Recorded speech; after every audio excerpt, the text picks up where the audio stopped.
I think we're going. There are two different kinds of power on display across America today. There is the military might you will see here on the streets of Washington, D.C., a massive military parade celebrating the U.S. Army's 250th birthday. You'll have soldiers, you'll have armor, you'll have aircraft in the sky. At the same time, in towns both big and small across America, a different kind of power playing out. It is the power of protest. Americans have taken to the streets in parades, in public squares, on what they call No King's Day. They are complaining that President Trump is a wannabe dictator, and they are blasting his plan to spend tens of millions of dollars on a military parade on a day that just happens to be his 79th birthday. We will take you through all the visuals of what happens here in the coming hours. You are seeing some of that hardware on the bottom left part of your screen on the National Mall. You're seeing part of the parade starting to kick off as troops and some of the gear get in place to make their walk down Constitution Avenue. We will have it all for you in the coming hours. I am AP Washington correspondent Sagar Meghani. I am joined by Pentagon colleague Tara Kopp and Command Sergeant Major Alex Huprati from the U.S. Army. Sergeant Major, thank you so much first for joining us. Tell us, for you as a career soldier, what does 250 years of the U.S. Army mean? Well, thank you for having us, Sagar. It's a phenomenon. It's a one-in-a-lifetime experience right now. We're talking about celebrating 250 years of sacrifice, celebrating our American soldiers, the men and women who fought to defend this nation. And it's amazing all the work that has gone in to put this together. And I think over the next couple of hours, we're going to be able to paint and show you what the Army story is, starting in the Revolutionary War all the way down to present-day combat operations. Tara, we've talked a lot all week about just the staggering amounts of work that has gone into this for months. President Trump has wanted to do this for years. The Army has been talking about this as its birthday party for years. Give us more of an overview on exactly what it is we are going to see rolling down the streets off the National Mall. Sure. You're going to see 2 years worth of work as the Army really planned to tell the story of its 250-year history today, and in the last couple of months decided to add a parade, a massive parade where we're going to see 28 Abrams tanks, we're going to see Paladins, we're going to see all sorts of helicopters that have played a vital role in our nation's conflicts. And on top of that, we're going to see about 7,000 troops who started to spill into the city in the last couple of days. They're living in federal buildings for on cots, and they're having MREs, and they are thrilled to be here and thrilled to be taking part in this parade. You, as the senior enlisted leader of a major Army division, are very well versed in the history and what has happened since 1775. I was about to say 1975. That would quite be right. Do you think it's something that has escaped most Americans, the varied history? Everyone knows about the Revolution, and everyone knows about the Civil War, but what do you hope today, what we see going down Constitution Avenue and in the sky above, is going to tell maybe a new generation of Americans? Well, that's a great question. First and foremost is really showcase the American soldier. We're going to see the transformation of the United States Army. We're going to continue to show the American public how its Army, it is the American People's Army, is how it's transformed over time, how we continue to transform and hopefully showcase a little bit of some of the things that is going to take us into 2030 and 2040. But most importantly is the men and women. As we talk about transformation and different platforms you're going to see in helicopters, it's the American soldier that's at the end of that rifle, at the end of that trigger. That's we're actually very proud to really show you today through this parade. And so much thoughtful planning has gone into how this parade will take place. In the initial shots that you saw, those are troops that are actually walking across Memorial Bridge. Some of our armored vehicles are coming across Memorial Bridge. They are going to marry up with Abrams tanks, these 60-ton tanks that they did not want going over Memorial Bridge, but instead have been staged basically by a golf course near the nation's capital for the last couple days. And now they are starting to roll towards the Lincoln, and those two elements are actually going to zipper in to each other to form this long procession that will go up Constitution and go past the president.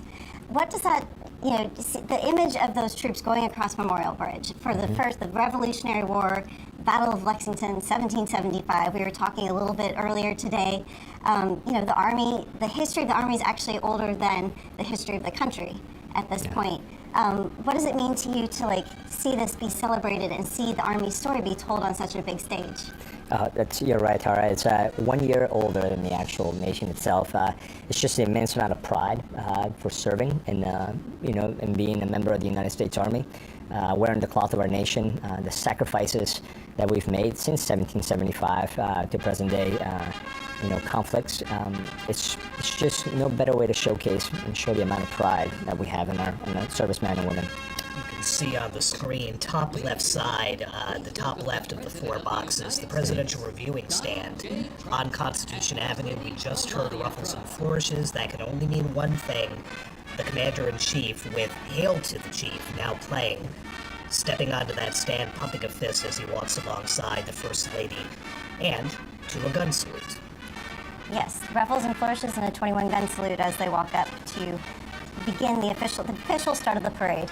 It is not just the 250th birthday of America's Army, it is Flag Day as well, and again, President Trump's 79th birthday. He has much of his cabinet assembled behind him. You see Defense Secretary Pete Hegseth, among others.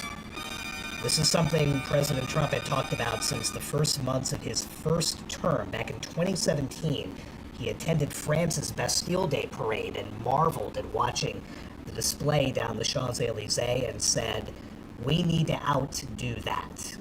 That was essentially shot down in his first term due to costs and logistics, but he was determined to make it happen this time, and there he is sitting behind the glass. You can see some of his kids behind him as well.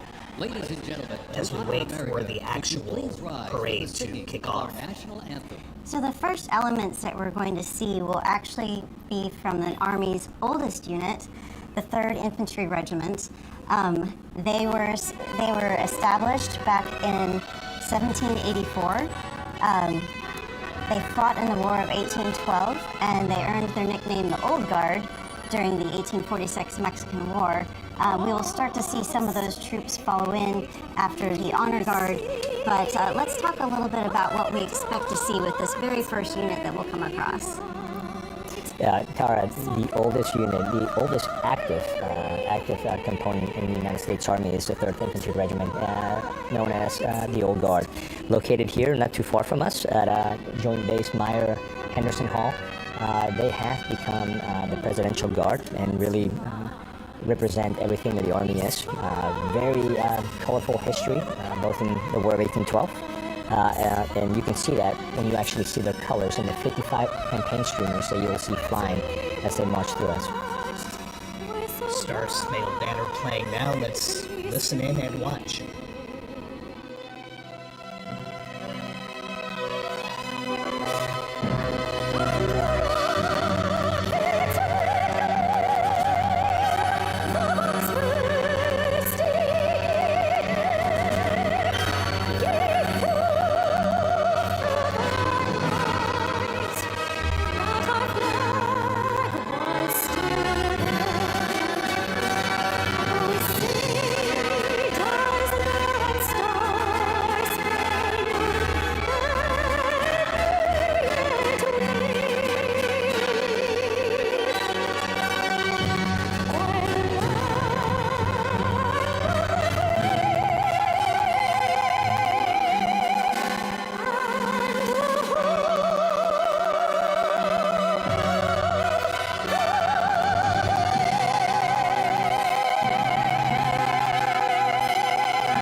Before we even had a country, we had an army.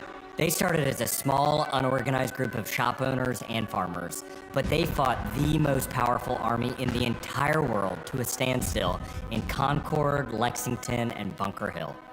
Then our Continental Congress chose George Washington as general of our Continental Army. But it wasn't until 1 year later, on July 4th, 1776, that news arrived of the signing of our Declaration of Independence. Now we had a new army and a new nation. With little gunpowder, no shoes, bloody feet, few cannons, little training, and even less food. Valley Forge started in December. They went into winter camp in December of 1777. Approximately 2,000 Americans died that winter of disease. They lived through hell, but they never ever gave up. Not this army, not this first American army. Finally, Washington and his army arrived. Here at Yorktown, where they had General Cornwallis and his powerful British army trapped in this city against the sea.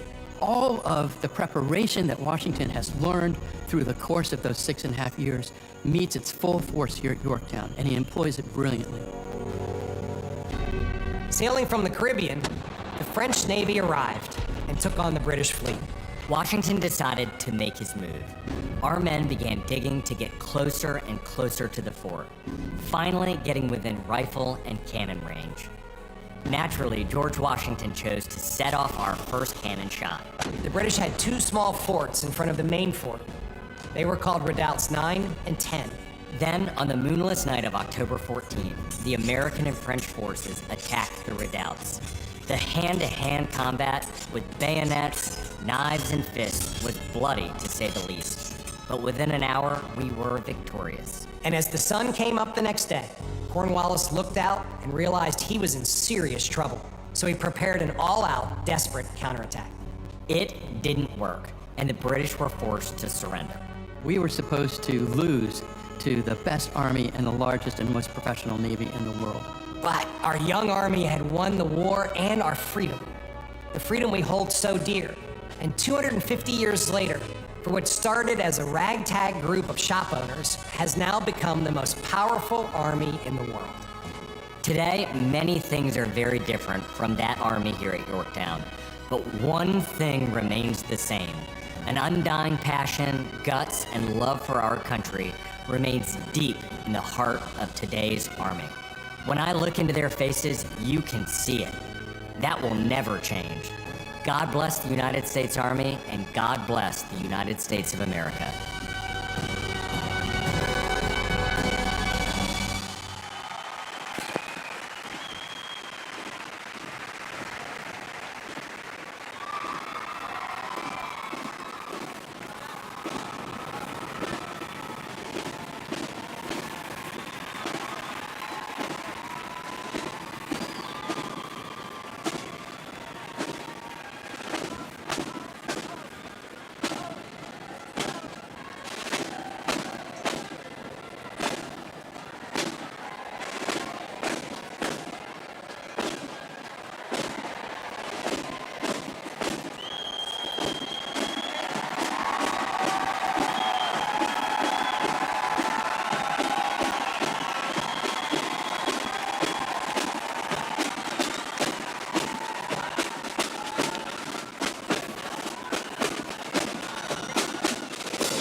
Watching the very early stages of this 250th U.S. Army birthday celebration parade here in Washington, Sergeant Major, give us a sense of what it is that we're seeing here on the screen with soldiers in present-day garb marching with the music as opposed to what we're going to see from the period folks later?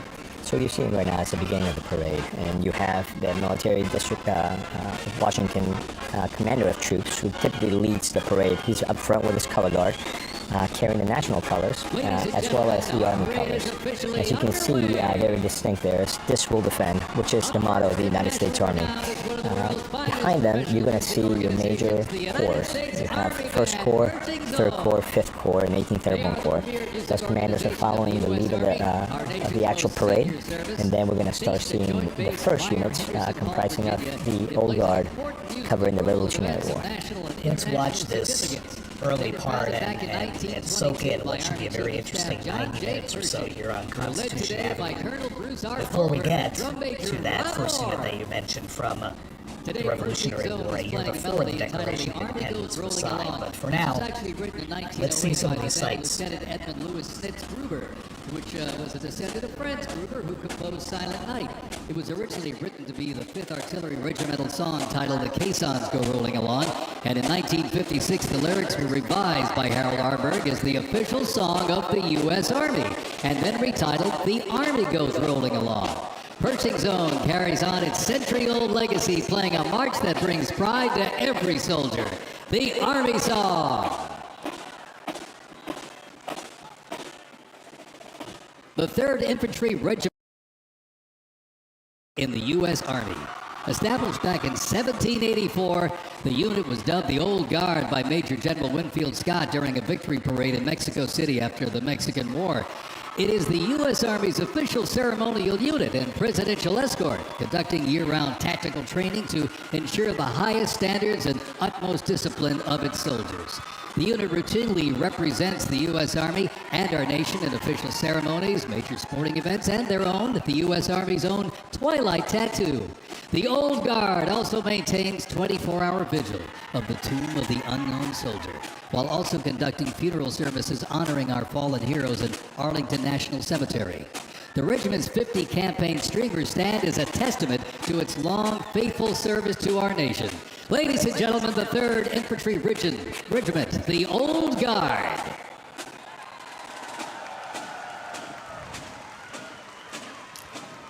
In 1775, the shot heard round the world at Lexington and Concord sparked a revolution, uniting 13 colonies and forging a continental army from farmers and frontiersmen.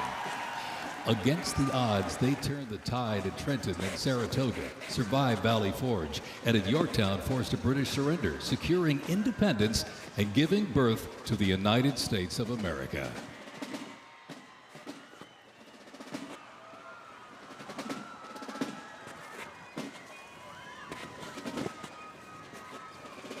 Before radios and field phones, sound was the signal. In the Continental Army, fifes and drums carried commands across the chaos of battle, telling soldiers when to advance, when to retreat, eat, even when to rest. That legacy actually lives on today with the U.S. Army Fife and Drum Corps, part of the 3rd Infantry Regiment known as the Old Guard. Founded back in 1960, they're the only unit of their kind in the armed forces. Performing in uniforms patterned after those worn by General Washington's musicians. Playing period instruments with patriotic precision, they bring history to life, sharing the sound and spirit of the Revolution through more than 500 performances each year, both at home and around the world, too. The Old Guard, Fife and Drum Corps, everybody.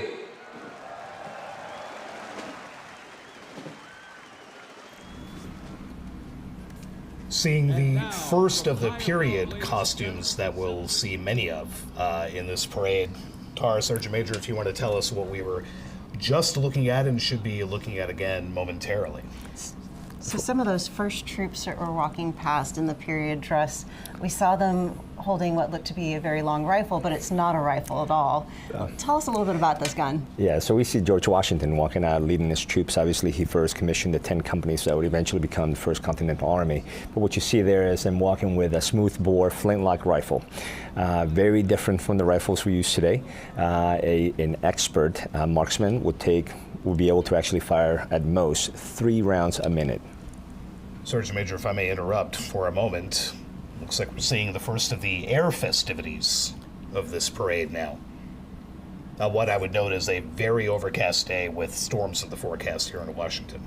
So what's interesting about that is this was actually supposed to be at the very end of the parade. If these are actually the Golden Knights, that is them. They are supposed to be presenting the president a flag to finish off the parade, but weather has been an issue all day today, so it looks like they made the decision to have them jump early. I agree with you. I think it will come down to ceilings and visibility for the aircraft to actually safely deliver them to where they're supposed to land today. So this award-winning parachute team, they are actually going to land directly on the ellipse. I mean, they can land, as far as I have been told, they can land like basically in a box within a box. Absolutely. They're that good. They're that good. That's what they train for every single day, and they actually represent the Army all across the world. Seeing the first of the Civil War era troops coming out now, Sergeant Major, we have folks from your old neck of the woods, the 4th Infantry at Fort Carson, Colorado. Tell us a little bit about what you were seeing.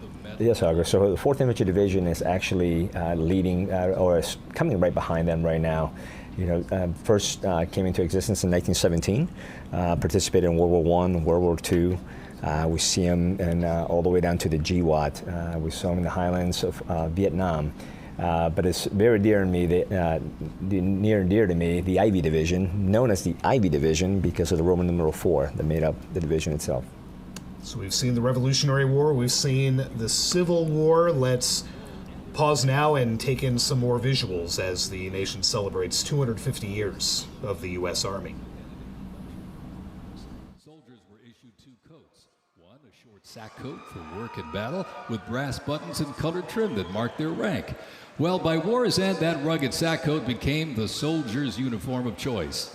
As the war escalated, volunteer enlistment surged. Congress authorized support for a force of up to 500,000 new troops, answering the call to preserve the Union. As they march by, representing the Civil War era of our nation's history, is the 4th Infantry Division based out of Fort Carson, Colorado.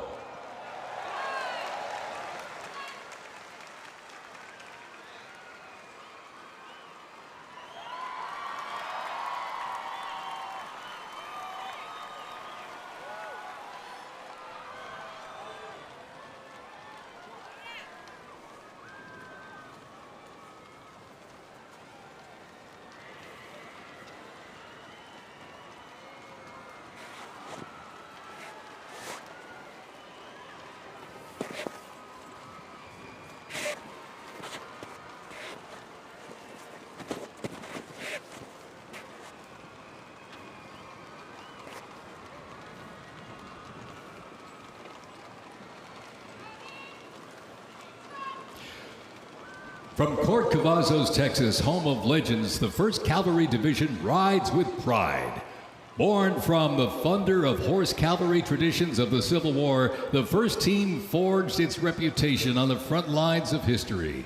They stormed Manila with the flying column, charged into Pyongyang as the first to breach the line and face the brutal crucible of Ia Drang, the first of 13 named campaigns in Vietnam where they proved their mettle. Today, that same warrior spirit lives on. You'll know the name, and you'll know them by their iconic cav hats, elite soldiers, and cutting-edge equipment. Tough, fit, fearless. The 1st Cavalry Division is a lethal, disciplined force that stands ready to fight and win anywhere, anytime, and the legacy rides on. This is the Cav. 1st Cavalry Horse Detachment out of Texas with an interesting bit of fun. A very special guest who you just saw on that wagon drawn by mules was Doc Holliday. He's a blue heeler. He's the official scout of the cavalry and has been kind of a celebrity for the last couple of days. Everyone has wanted a piece of the dog, and also like Doc Holliday has his own barn. He has a full-time caretaker, and his barn is actually called the Holiday Inn. Joke was made earlier that OK Corral would have also been an acceptable name for where Doc Holliday should live, but a little bit of fun for the 1st Cav. Scenes from the National Mall. The rain has not yet started, but is expected to come down rather heavily here in Washington for all those gathered on the mall. The numbers are expected to be quite big with how many people were going to come down and watch, but there is the threat of heavy rain and flooding and thunder and lightning as well, which would then force the National Park Service to clear folks out. But we'll take a look at a cloudy, shrouded, if that's even a phrase, a cloud-shrouded Washington Monument. More sights and sounds of the Army Parade as we go on. The two sides engage in the savage war of attrition, defined by opposing trenches, barbed wire, poison gas, and mass casualties. The United States initially maintained its neutrality, but was eventually drawn into the conflict in 1917.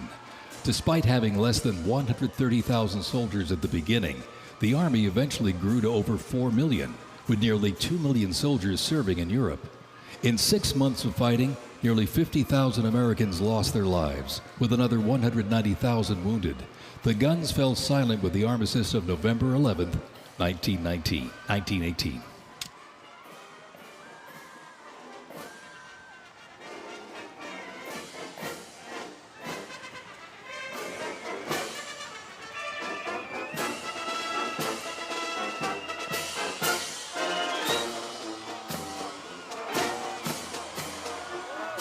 We continue on with more USA World War I rolling stock. This 1918 Dodge touring car was part of the legendary 1919 Transcontinental Convoy.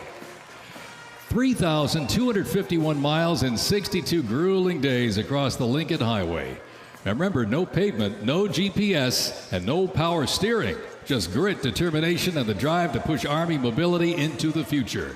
This car literally helped pave the way for the roads we rely on today, and reminds us when the Army moves, the nation follows. The 1918 Dodge Touring Car.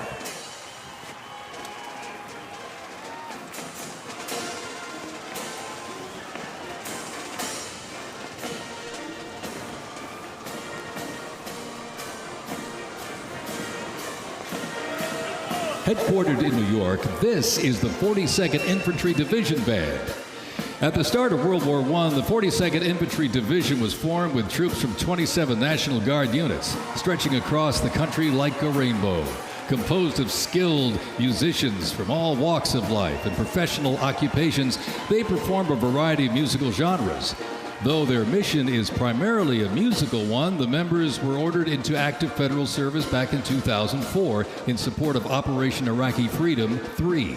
The band has also served in support of numerous state active duty missions, including cleanup efforts following Hurricane Sandy, distribution support during COVID-19, and recently, support for New York State Corrections. Commanded by Chief Warrant Officer 2 Ethan Wagner and led by Drum Major Sergeant First Class Drew Gans, the band is performing Over There, written in 1917 by Broadway composer and recipient of the Congressional Gold Medal George M. Cohan. Representing the World War I era is the 82nd Airborne Division, based out of Fort Bragg, North Carolina. You'll notice the unit is wearing replica World War I uniforms signifying the soldiers who served our nation during this time. When the Americans entered the Great War, our soldiers under the command of General Blackjack Pershing hit the trenches in the new standard. It was the olive drab winter service uniform. Now on their heads you'll see a steel helmet with sand-textured paint built to deflect deadly shrapnel from above. Not bulletproof, but battle tough. Nicknamed the Pershing boot, on their feet was the M918, 1918 French boot. It was designed to survive the brutal grind of trench warfare. And on their backs, the field pack, rations, ammo, first aid, and a gas mask. Everything a doughboy needed to fight and to win.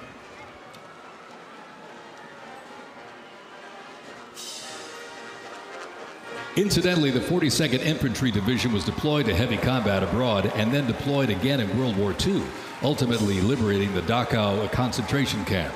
The 42nd responded to the terrorist attacks on 9/11. Later, with the war on terrorism, the rainbow stretched across the world again, deploying in Iraq and Afghanistan.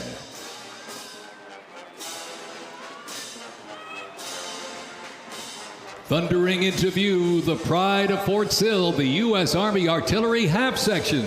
This is literally powered by horsepower and heritage. This elite ceremonial unit honors the legacy of the Army's horse-drawn artillery. With precision, discipline, and 6 majestic horses pulling a vintage 1918 caisson, the half section keeps tradition alive and rolling strong. Representing the power, pride, and precision of America's field artillery, this is Fort Sill's finest, ladies and gentlemen.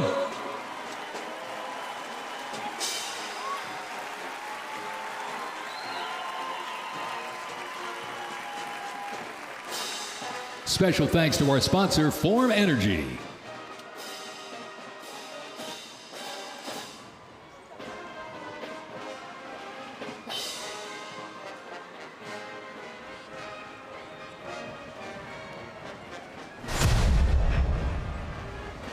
World War II, a global fight for freedom. In history's darkest hour, the United States Army was on the front lines. From the beaches of Normandy to the islands of the Pacific, the greatest generation faced down tyranny and turned the tide.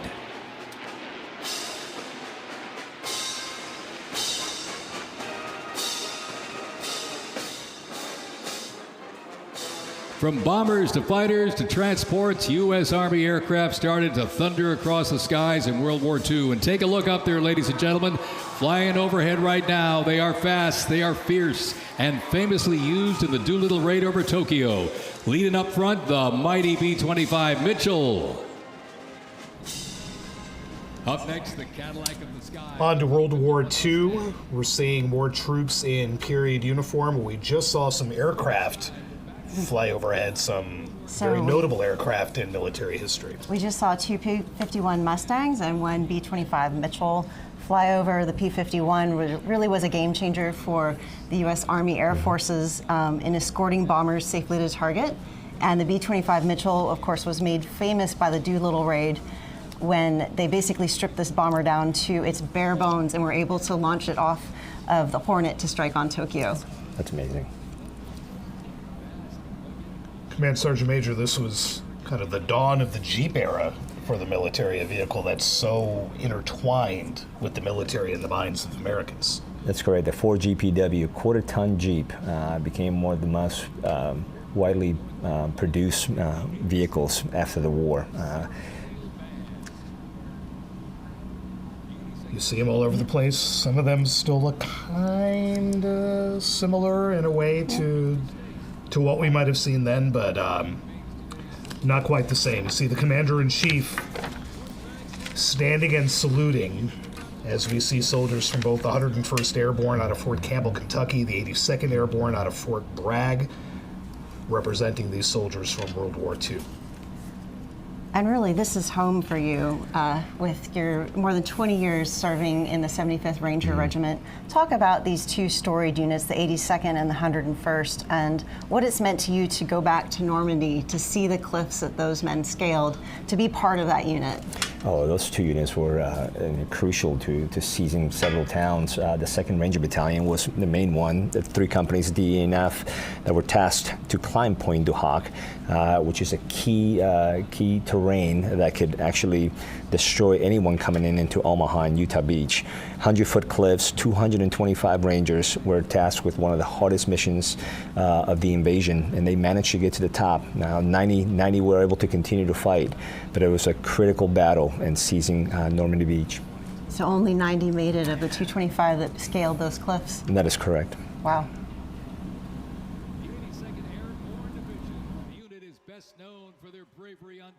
When 12,000 parachute and glider troops destroyed German supply lines after fighting for 33 days straight.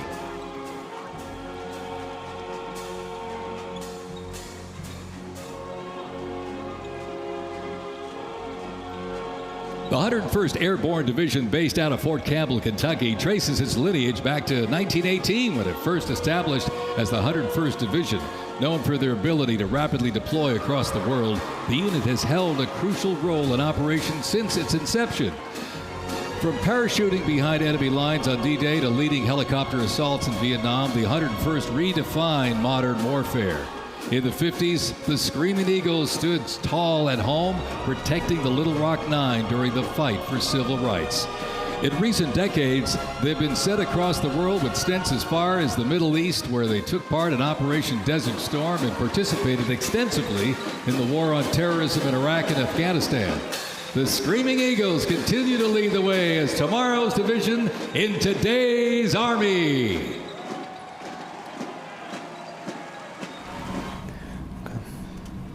Seeing some vintage World War II armor now, riding along Constitution Avenue, Sergeant Major. Tell us what we're seeing. Yes, sir. We're looking at the Sherman tanks right now, and they were extremely useful against German, much bigger tanks. They were very reliable, very maneuverable, 5-man crew, and they wreaked havoc across the German armor formations.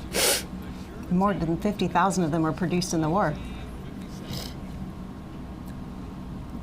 Perhaps the best known of the tanks the Army has produced for a long, long time until that M1 Abrams that we'll be seeing. We'll be seeing that one a little bit later. And I can see that smile in your face when we mentioned the Abrams. World War II being celebrated on Constitution Avenue. We'll keep watching. And the remembrance of the Korean War coming up next.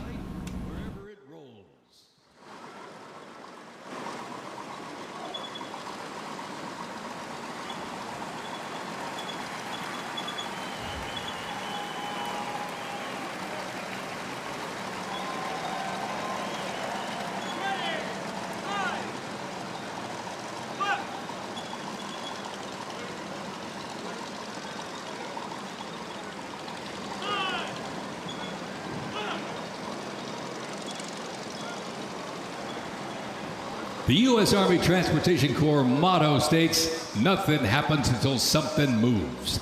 That was never more true than with this. Look at this, the 2.5-ton Chevrolet Deuce and a Half.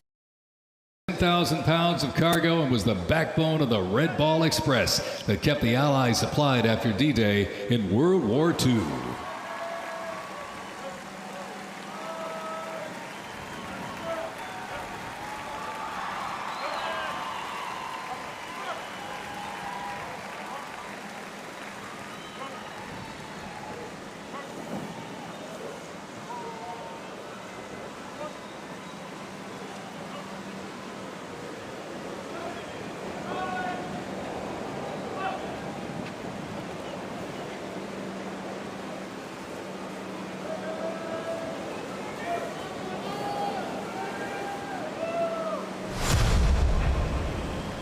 The Korean War, often referred to as the Forgotten War, began on June 25, 1950, with the North Korean Army's invasion of South Korea.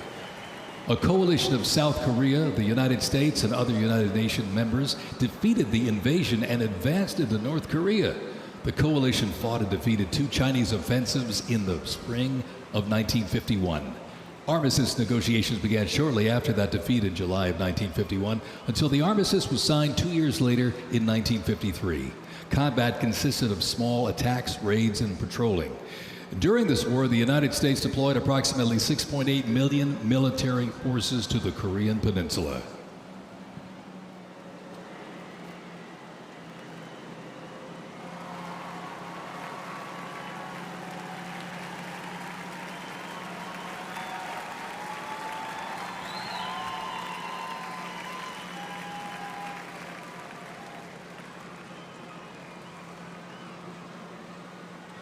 Special thanks to our sponsor, Coinbase.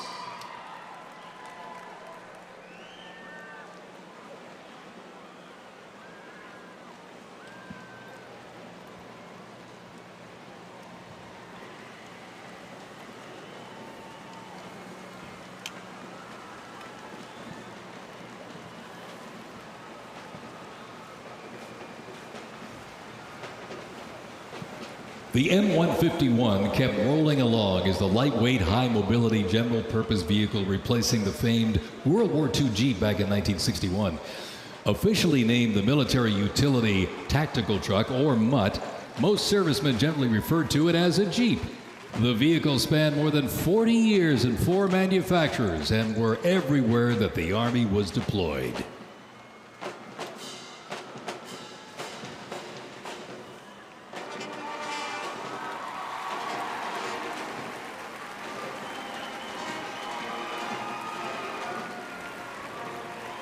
Another rolled by earlier, and at 2.5 tons, this deuce and a half, the M35A2 classic military transport truck, was a mainstay of the U.S. Army for decades, particularly during the Vietnam War and Operation Iraqi Freedom. The deuce and a half proved its value moving cargo, supplies, and soldiers. Its capabilities include up to 5,000 pounds off-road and 10,000 pounds on-road, making it ideal for moving just about anything. In the jungles of Vietnam, the U.S. Army faced a new kind of war. Helicopters became the new workhorses of battle, delivering troops, firepower, and supplies into some of the most unforgiving terrain on Earth. This is the U.S. Army in Vietnam, the era of air mobility, fierce firefights, and unwavering brotherhood.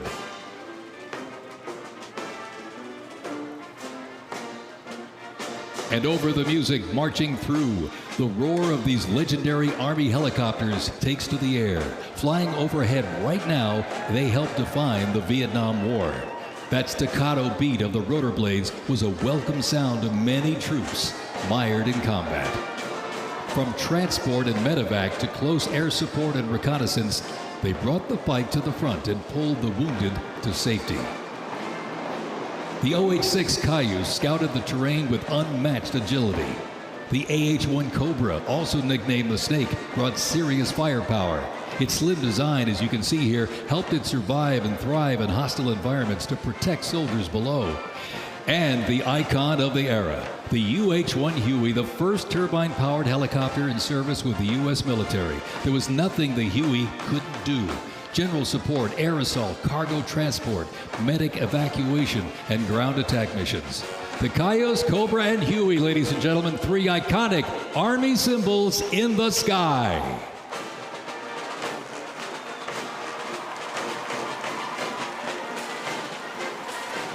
The 1st Cavalry Division Band, based out of Fort Cavazos, Texas, has played a vital role in U.S. military history. Since its origins back in 1855 as the band of the 2nd Cavalry, it has supported operations from the Civil War to Desert Storm. Over time, it's evolved into a powerful force, using music to strengthen bonds between soldiers and engage with communities. From World War II in Korea to the Vietnam War in Bosnia, the 1st Teen Band has enhanced morale and upheld the division's enduring legacy. Today, the band continues its mission using music to shape perceptions, foster trust, and promote national Army and division interests. Standing ready to serve, it remains an enduring symbol of the 1st Cavalry Division's legacy and commitment to duty. The band performs Hit the Leather and Ride, a march composed by Captain Robert Meredith Wilson. This piece reflects the cavalry's transition from horses to mechanized warfare, capturing the speed, the resilience, and the tradition of the division. From Fort Cavazos, Texas, everybody, the 1st Cavalry Division Band.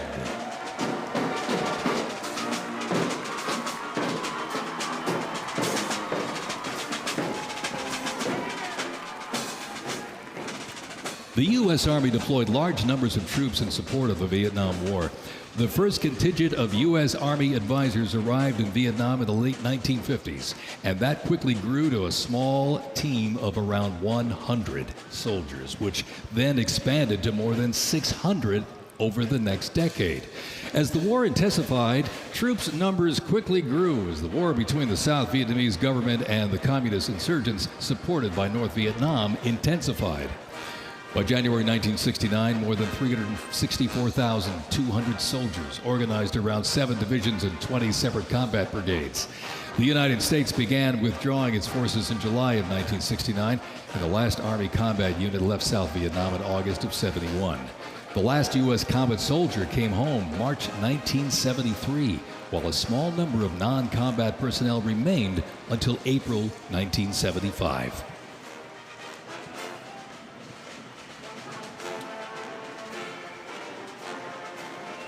Representing the Vietnam War era is the 101st Airborne Division, based out of Fort Campbell, Kentucky. The unit is wearing replica Vietnam War uniforms, signifying the soldiers who served our nation during this time. Blistering heat, thick humidity, and unforgiving terrain demanded uniform innovation, and the Army, they delivered. New lightweight uniforms were constructed to move with the soldier. The M16 replaced the M1 Garand, calling for redesigned ammo gear and faster reloads in combat. Body armor got smarter, jackets and trousers got lighter, and field equipment was reimagined to meet the mission head on. Gone were the heavy Mickey Mouse boots, replaced by canvas tropical combat boots that offered better grip, faster drying, and all-day endurance.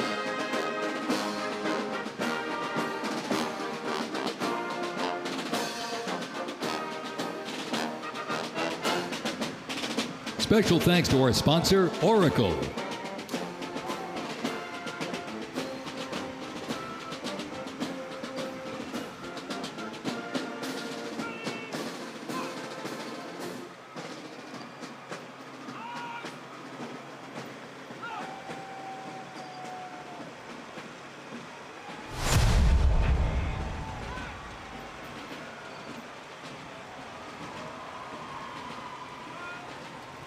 When Saddam Hussein's Iraq invaded Kuwait in August 1990, the U.S. Army deployed to Saudi Arabia to deter further Iraqi aggression in the region for what was known as Operation Desert Shield.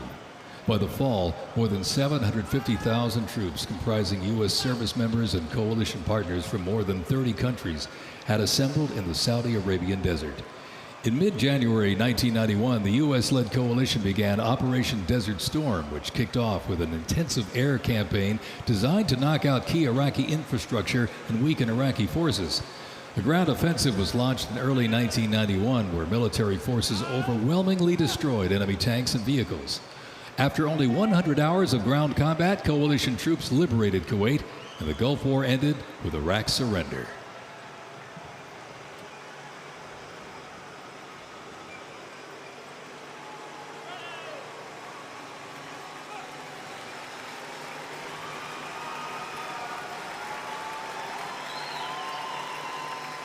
From Fort Riley, Kansas, this is the 1st Infantry Division, one of the Army's most storied divisions. Nicknamed the Big Red One because of the distinctive red on their unit patch, as the oldest continuously serving division in the U.S. Army, the unit has participated in every major operation since World War I, living up to its motto, no mission too difficult, no sacrifice too great, duty first. The 1st Infantry Division was originally established as the 1st Expeditionary Division in 1917 and spearheaded the American Expeditionary Forces in France during World War I. In World War II, the Fighting First stormed Omaha Beach on D-Day and liberated Nazi concentration camps. The highly decorated unit has had 37 members of the Big Red One awarded the Medal of Honor. In Washington, D.C., the 1st Division Monument stands in President's Park, memorializing those who died while serving in the 1st Infantry Division. Ladies and gentlemen, they are the Big Red One, the 1st Infantry Division.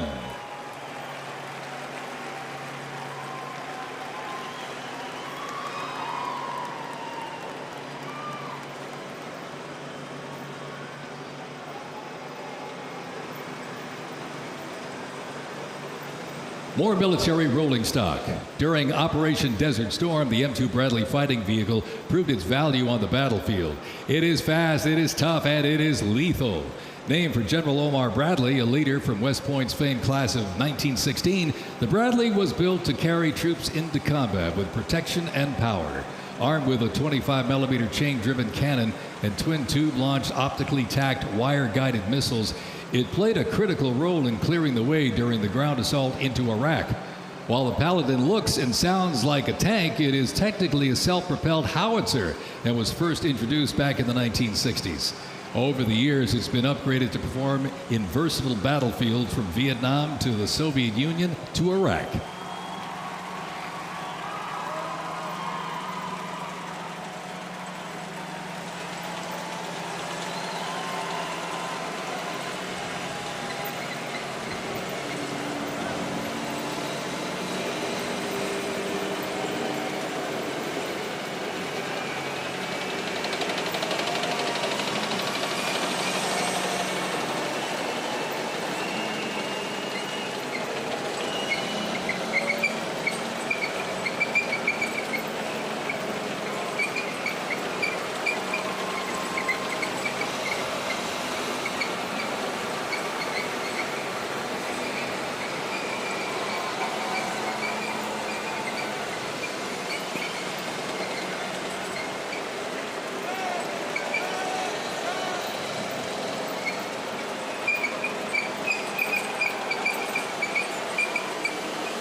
the armor here. Sure. Let me know when it. Gulf War now being celebrated on Constitution Avenue, along with all the armor that helped play such a key role in that essentially 100-hour battle. Tara, gives a sense of what we've been seeing. So we have just seen Abrams tank after Abrams tank kind of staggered in two rows. I can only imagine what it feels like on the pavement out there with the sounds, but the Gulf War was really the first kind of major tank battle for the Abrams. Talk to me a little bit about the 73 East Indies War, because that was led by a young captain, then H.R. McMaster, and they were vastly outnumbered by Iraqi tanks and managed to just outmaneuver. You're right. It's one of the fastest wars. First used 1991, Operation Desert Storm, as you mentioned it. It was fast, reliable, lethal, but most importantly, it was survivable. The Bradley tank is operated, by four. It's a four-man crew right now, and is renowned for its 120 millimeter cannon. It also has a 50 caliber machine gun that's mounted, as well as a 240 millimeter machine gun that just causes havoc anywhere it goes. And I've had the pleasure of actually sitting inside of one and actually firing on the range, because one of my combat brigades had one, and then I tell you, it's a phenomenal sight to actually see them rolling down the street right now. What does it feel like inside? Is it shaking when it fires? How are your eardrums? What does it feel like? Surprisingly, Betty, steady. You got to protect yourself just like anything else. You have these helmets to protect your hearing, but the gunners, and it's just the crew drill that happens inside there, and the communication has to be locked in step for that gun to actually be as accurate as it can be, as it identifies the enemy. It is great. And then we've also seen a lot of towed artillery, notably howitzers of different types. And I was just wondering if we could talk just briefly about, what makes a system a howitzer? What is towed artillery? So we saw a couple different artillery pieces. The first one we saw was a Paladin. It looked like a tank. It sounds like a tank. It has the armor of a tank, but it's not quite a tank. It's a Paladin. It shoots 155 rounds. Equivalent to that is actually towed is the 777s. We haven't seen them yet, but we have seen the 105s, and those are towed by Humvees, as you saw. You'll see them all over combat brigades. They're the fastest way to get indirect fire to support your troops on the ground. And incredible range, multiple different types of rounds, and we've seen them really throughout the GWAT and before that as well. And something fun about the Abrams tanks, for weeks and weeks the city has been concerned about what sort of damage these tanks would do to DC's roads. The Army spent $3 million on plating and on preparing the roads, and actually had soldiers at Fort Cavazos take an Abrams tank and run it over plates 50 times to make sure the road was going to be okay. That seems like that was a pretty fun assignment. Oh, absolutely. I mean, we want to display, we want to showcase our tanks, we want to show the American soldier, but we were very cognizant of what could happen. I think we went to great lengths to actually ensure that we are protecting the cities of Washington, D.C., while still giving the people, the American people, a great show.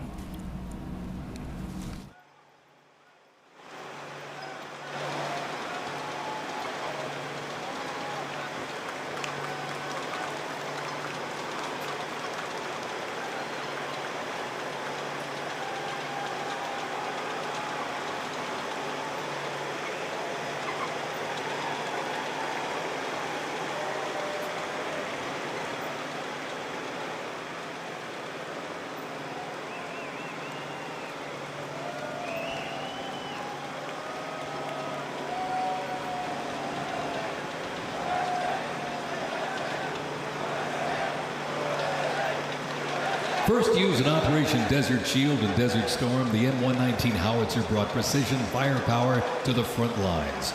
Lighter and more mobile than larger artillery, it was built for the infantry brigade, able to fire high into the air or directly at the target depending on the mission. Whether used in battery formation or as a standalone support weapon, the M119 delivered reliable, responsible fire when it mattered most. Still in service today, including on the front lines in Ukraine, it remains a trusted part of the Army's arsenal.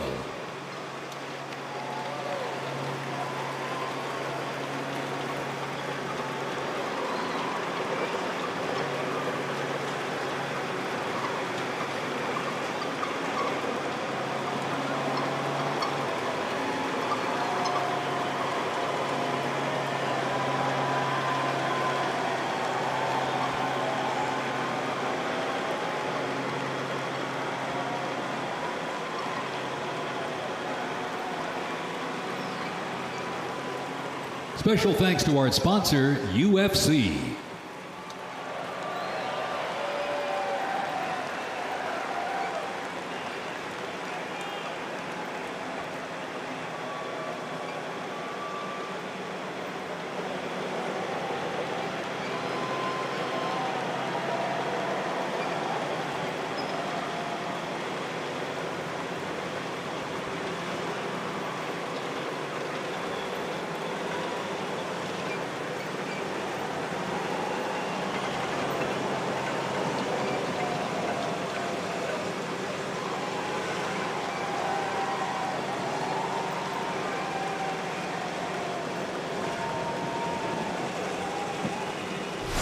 On September 11, 2001, terrorists destroyed the World Trade Center in New York City and struck the Pentagon in Washington, D.C. using commercial airliners. In response, the U.S. launched the global war on terrorism. The U.S. would stop potential threats around the world and take the fight to terrorist groups and the nations that back them. The Army immediately deployed forces to Afghanistan to destroy Osama bin Laden's al-Qaeda terrorist organization and depose his sponsors, the ruling Taliban. The 2003 President Bush expanded the war to Iraq. Soldiers and other armed services overthrew Iraq's dictator Saddam Hussein. The fight to stabilize Iraq and prevent terrorist groups from overthrowing its new government continues to this day. The campaign in Afghanistan lasted until 2021, when U.S. forces withdrew and the Taliban returned to power. Over the course of the two-decade conflict, over 2 million servicemen and women, less than 1% of the American population, deployed in support of the global war on terrorism. Most of those who served were members of the United States Army.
We are looking now at the global war on terror.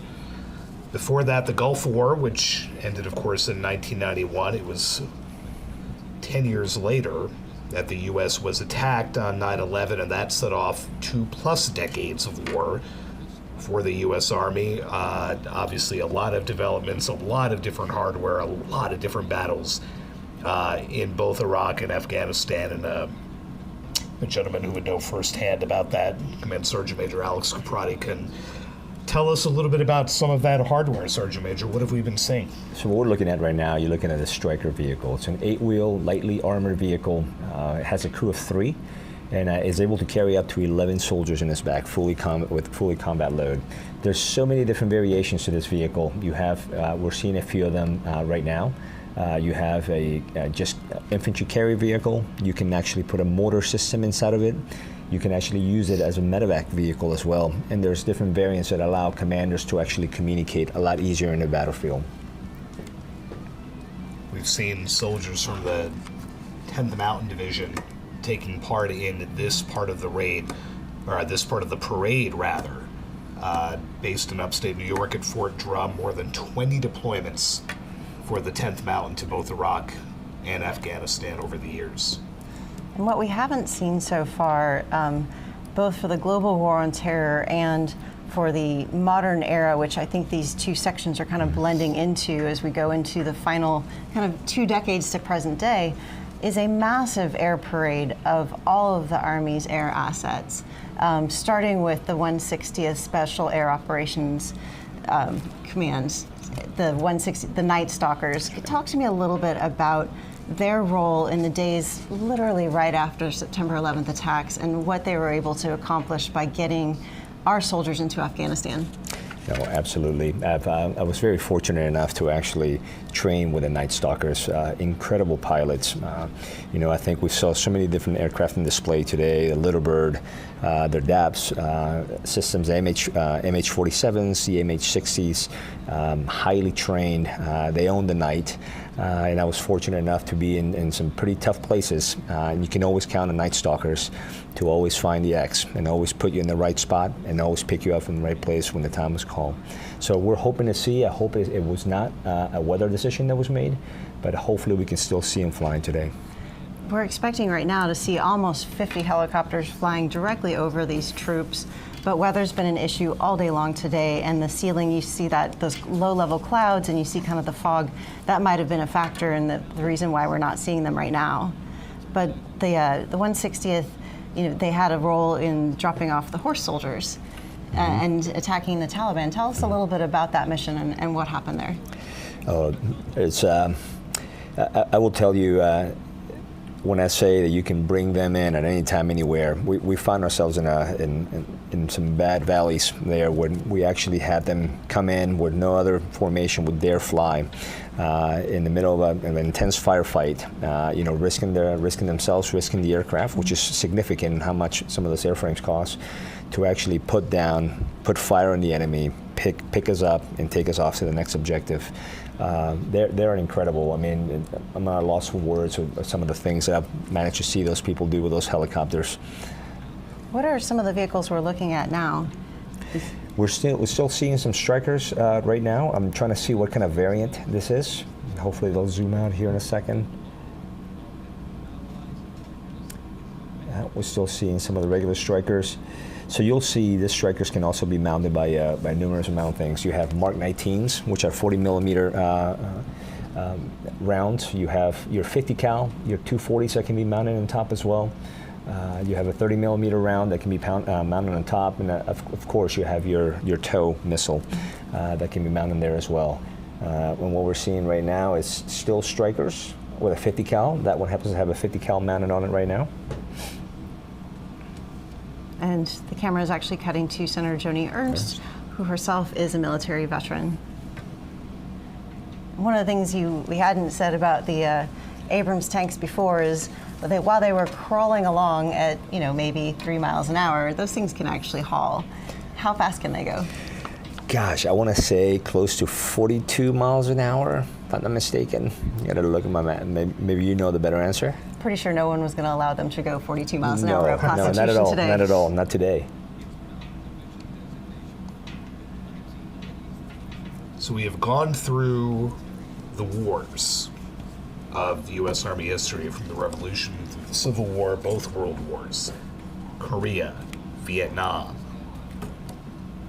the Gulf War, global war on terrorism encompassing both Iraq and Afghanistan. What we'll be seeing next is what they're calling the modern day part of the parade. It is all the hardware, all the aviation that the Army is counting on for any near-term conflict with an adversary. So we'll see the armor, we'll see the artillery, we'll see the helicopters. We'll even get to see apparently a HIMARS battery, which perhaps even casual news readers have heard a lot about over the last, let's say, year and a half because of Ukraine, Tar. That is that high mobility rocket launcher system that Ukraine has just coveted and has been so vital in its ability to fight back against Russia's invasion that started in 2022. The HIMARS system is basically a mobile system, and they actually trained on it here in the U.S. and then they trained on it again overseas and learned how to be able to fire and move and get it out of the way. Can you talk a little bit about what we've been able to do for Ukraine with this system? Absolutely. One of the biggest things is that interoperability that we have in training them to actually be able to defend themselves. That has been a critical weapon system for them, and as you said earlier on, their ability to fire and move and not become a fixed target. As you know, they've had many casualties due to artillery and the massive artillery that they receive.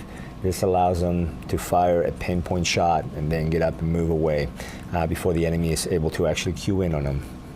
What's interesting too is that while this is the modern era and we are seeing weapon systems that have played vital roles in the war on terror for the last 20 years, the Army is in the middle of a massive transformation in how it's thinking about war, in the systems it might be chasing after, especially as we've seen kind of the introduction of drones and we've seen them play such an important role in Ukraine. Can you talk a little bit about how the Army of the future is thinking and how it's adjusting and the kind of weapon systems it's looking for? Absolutely, that's a big change the Army is making right now. Secretary of the Army and the Chief of Staff habitually talk about it. The Army Transformation Initiative is really creating or acquiring war-winning capabilities faster. That's, in its essence, is get the right things in the hands of soldiers much faster than we have been doing it forever, right? Looking at force structure, looking at what are some of those threats that we're going to be facing in the future, and then look at what we have now, and then training and building our force for the future fight. That is significantly the biggest thing, is how do we bring AI, how do we bring technology and embed it into everything we do to make our processes faster and make our people more lethal. What are some of the things we're learning from how we've seen drones be employed? I mean, do you still need the Abrams tank? Do you still need the Bradley fighting vehicle, or do they become more vulnerable? Do you have to change how you use them? Oh, I mean, modern warfare changes all the time. The UAS systems, now you have ubiquitous surveillance, constantly you have to be aware of that. But there's a lot of changes at the ATI. We're looking at systems that we're phasing out. AH-64 Delta model, for example, we're looking at different loitering munitions that have further range. Is how do we make things better? How do we take the things now that are obsolete and make better programs?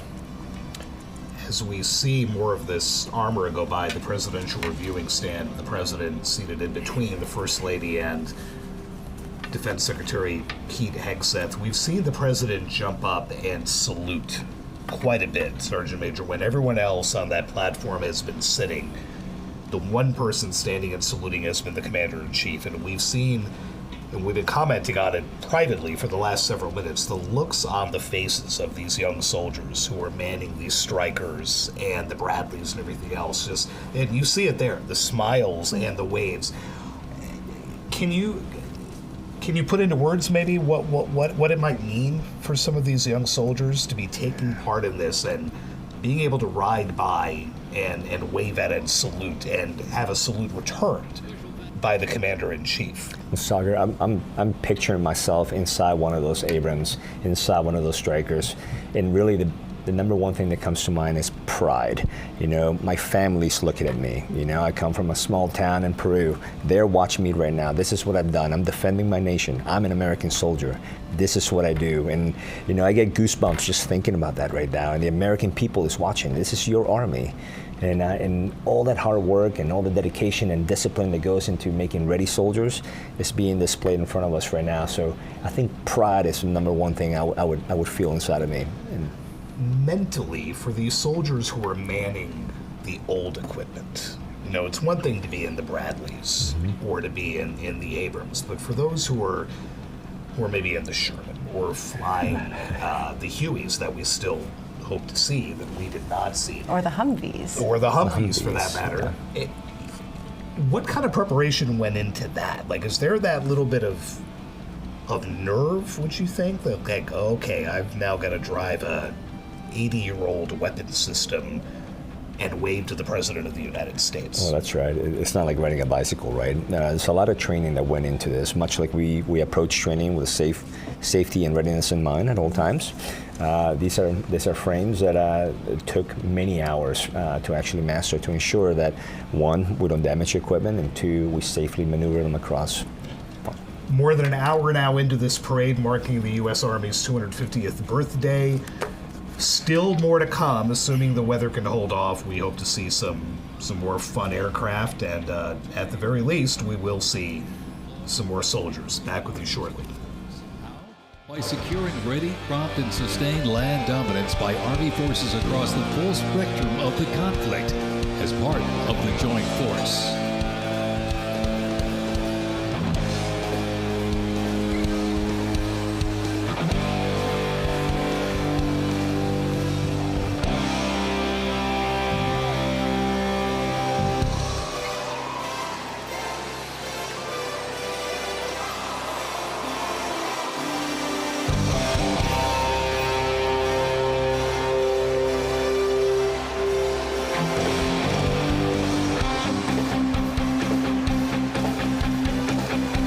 Army forces battle ready and nimble makes transportation for the U.S. Army a very vital element. Spread across the parade today, numerous fighting vehicles, some designed for very specific functions and others for flexibility, but they all must be maintained. With over 200,000 trucks alone, wheeled vehicle mechanisms ensure that the fleet of vehicles are ready, and these mechanics get the job done. This convoy starts with the M777, a lightweight howitzer. These lightweight howitzers may not look particularly lightweight, but are made from titanium. They are 7,000 pounds lighter than their predecessor, the old M198. Used by the Army since 2005, the M777 is currently being used in Ukraine. Weighing only 4,700 pounds, the M119 howitzer is smaller and is used by infantry brigades, particularly for air assault missions. It was first used in Operation Desert Shield and Desert Storm in 1991 and is also seeing active use in Ukraine.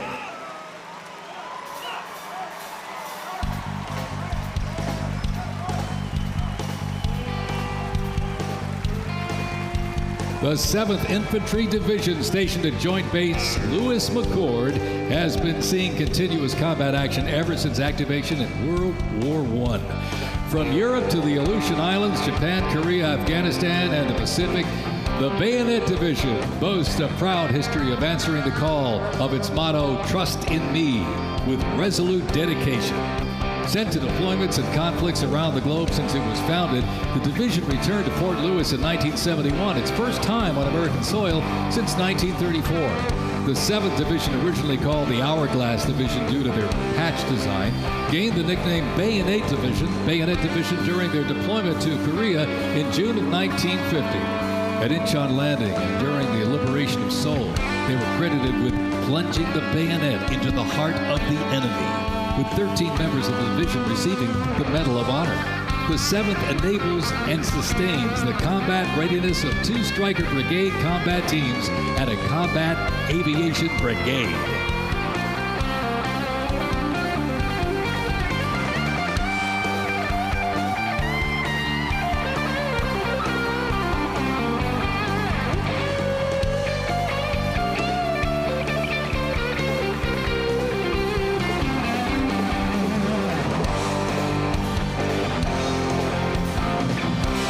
The American soldier, the cornerstone of everything the Army does, we are continuously transforming. Army careers span the spectrum from attorneys to astronauts and mechanics to engineers. The Army's greatest asset is our people, the finest men and women our great nation has to offer, with a myriad of talents that make us stronger. Aside from its people, the Army's next greatest asset is its technology and equipment. Coming up next, these vehicles offer a glimpse of what the Army employs for readiness and battle. The portable howitzers and the portable Abrams tank were used extensively in the Gulf War, along with Bradley tanks and the infantry squad vehicle. The ISB provides enhanced tactical mobility of an infantry brigade combat team. This allows commanders greater freedom of movement and action. The ISB provides the warfighter with increased flexibility to ensure infantry units maintain momentum to achieve mission success.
When duty calls, U.S. Army soldiers don't just answer, they lead.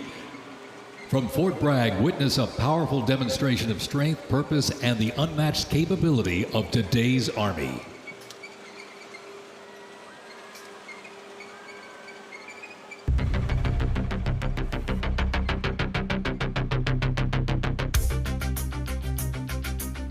The Army has made me see my potential, and I feel like it's molded me into a better person.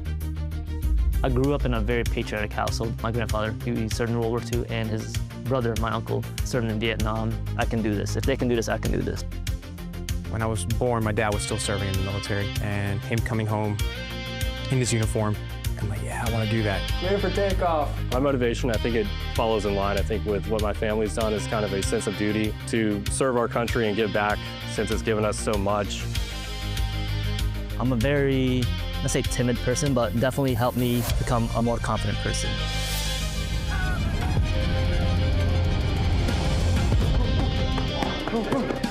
Working with a group and my peers, it really shows how much working with a team can strengthen you. All right, ready to go? Ready to go. I derive a lot of purpose from serving others. I think serving something bigger than myself gets me out of bed every day. If you power it up, you power it up.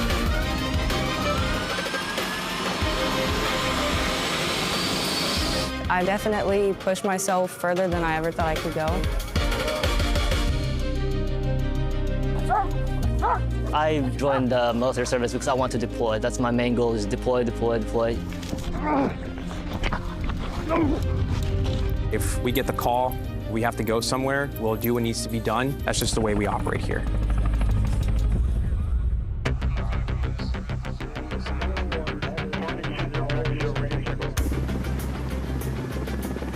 This is one of the few jobs in the nation where we all take an oath to say, I'm willing to put my life on the line for you, and they're willing to put their life on the line for me. This is what we train for. This is what I want to do. My team leaders and squad leaders, they know exactly what to do. Check equipment, check weapons, check ammo.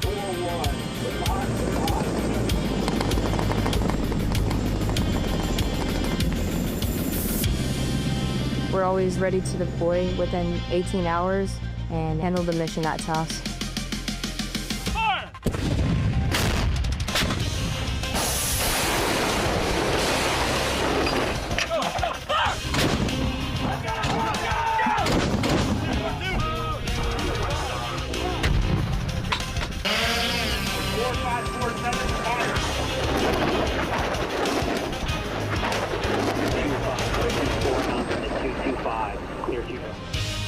We jump so frequently so that our jump masters and the paratroopers are ready to deploy.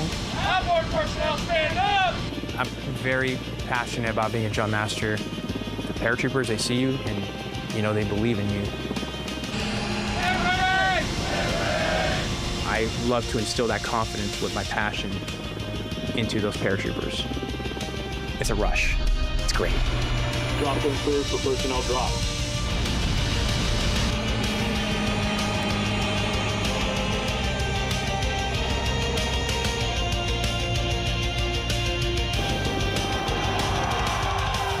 This week we honor 250 years of valor and glory and triumph by the greatest fighting force ever to walk the face of the earth, the United States Army. For 2.5 centuries, our soldiers have marched into the raging fires of battle and obliterated America's enemies. I love the Army. It is a great place to set yourself up for success, to prepare yourself for the future. God bless you, God bless our soldiers, and God bless the U.S. Army.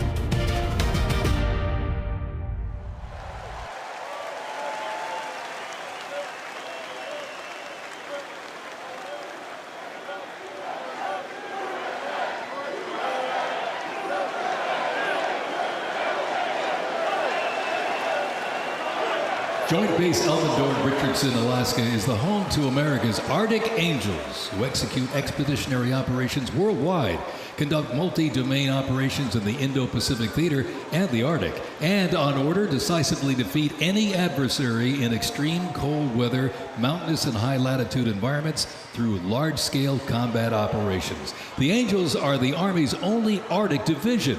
Masters of Arctic warfare, the 11th serves worldwide in all climates. Established in November of 1942, the Angels of the 11th Airborne Division led the way in the Philippines during World War II and spearheaded an amphibious invasion of Luzon and distinguished themselves during the liberation of Manila. After periods spent inactive and stationed in Germany from 1963 to 65, the division operated as the 11th Air Assault Division with the mission of testing and refining the Army's helicopter-centric air mobility doctrine. Activated once again in June of 2022, they remain dedicated to defending America's interests throughout the Arctic, in Alaska, and beyond. The 11th Airborne Division, America's Arctic Angels.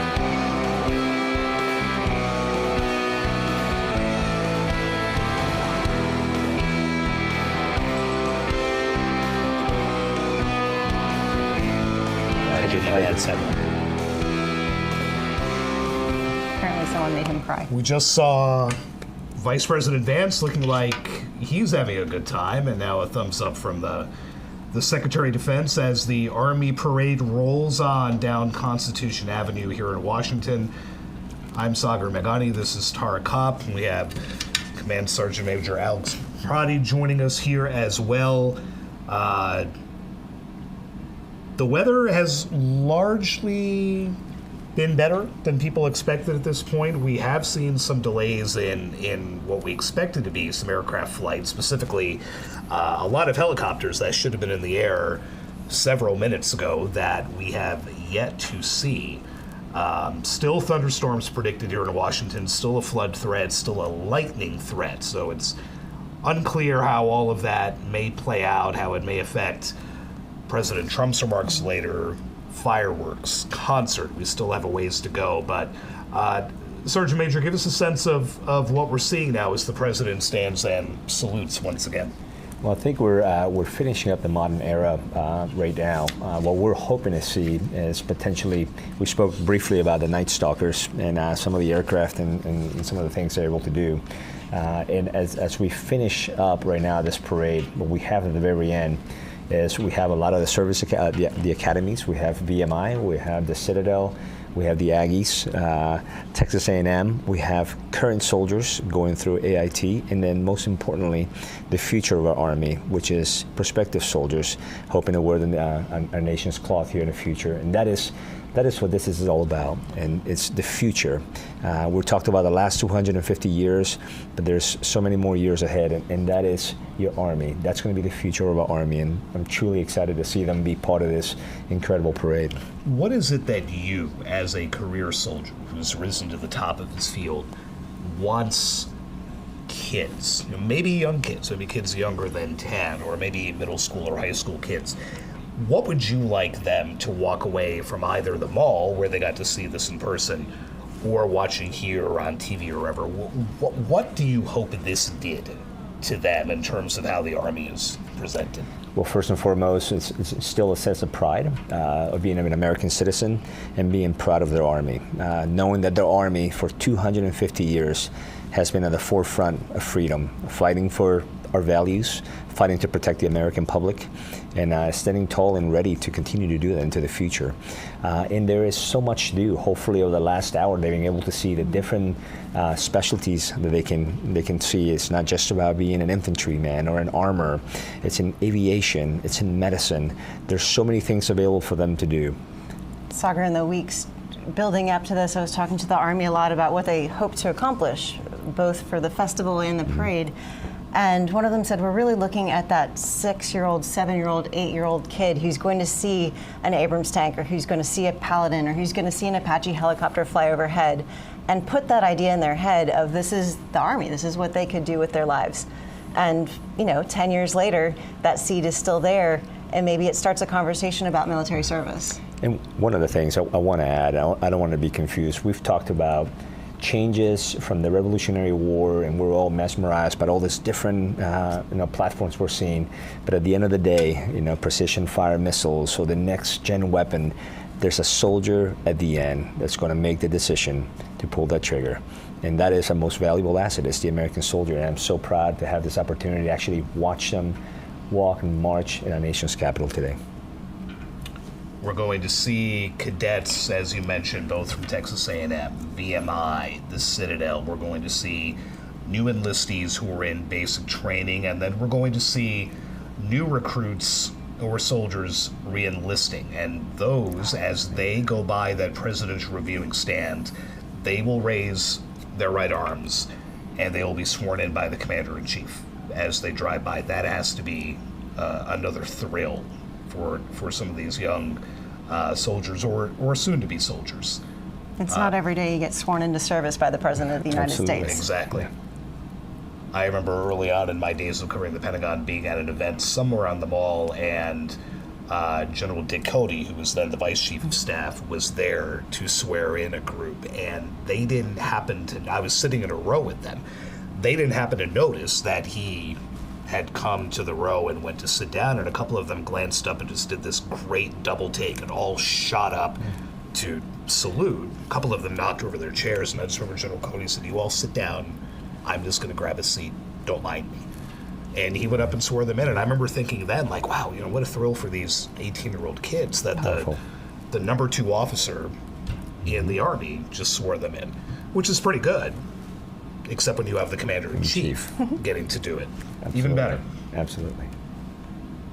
You think about it now, we have an Air Force and a Marine Corps and a Navy and a Space Force, but the Army really started a lot of this stuff. The Army had the first submarine. It was a single-person submarine called the Turtle, and it only went submerged 3 times. It didn't do anything it was supposed to do. It was supposed to be able to attach bombs to ships, but it was an Army vessel. The Army had the Army Air Corps, and it had the Army Air Forces, and it had the first fixed-wing aircraft in war. So even though you are now known more as a ground force with helicopters and combined air-ground, you've really kind of been all over the place. You're spearheading a lot of the initiatives that we have right now, technologically. Yeah, absolutely. Let's watch some more of this armor roll by, and we will get to watching some recruits get sworn in, and if the weather holds, eventually some helicopters and some fireworks. Stay with us.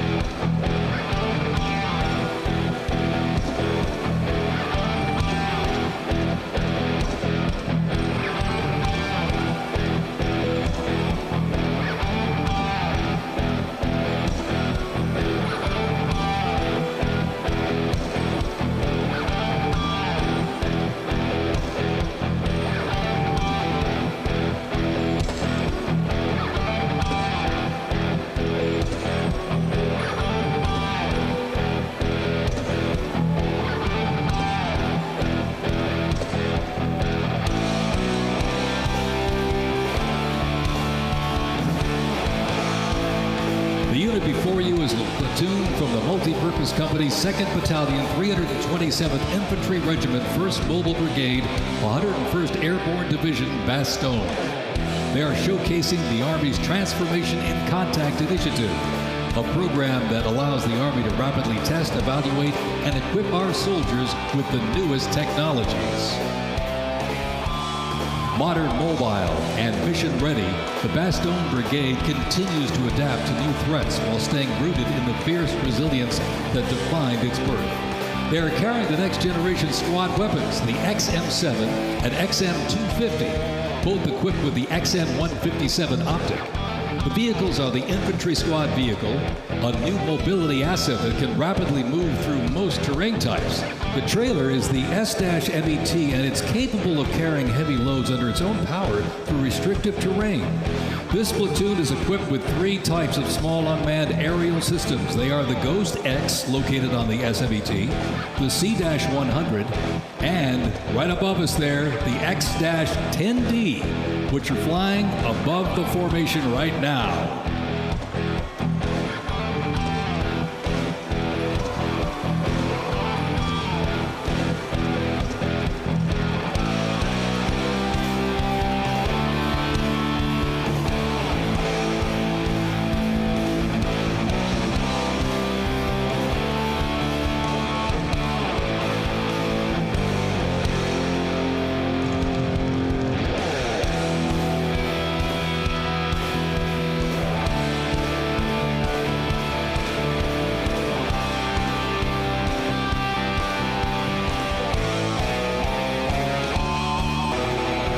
The Bradley fighting vehicle has proved itself to be lethal and survivable in multiple theaters since it first fielded back in the 1980s. Designed as a troop transport tank killer and to match speed with an Abrams tank, the Bradley is a fierce fighting machine. The Bradley accompanies American troops often with the M1A1 Abrams tank, nicknamed the Beast and Whispering Death because of its firepower, accuracy while moving, and its stealth. Together, they offer mobility and firepower, a fearsome combination.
As the military parade continues here in Washington, another show of force across the country.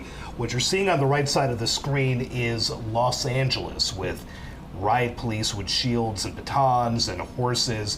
There had been a peaceful demonstration outside a federal building that turned chaotic pretty quickly. You had police on horseback go into the crowd, hitting some of the protesters with wooden rods.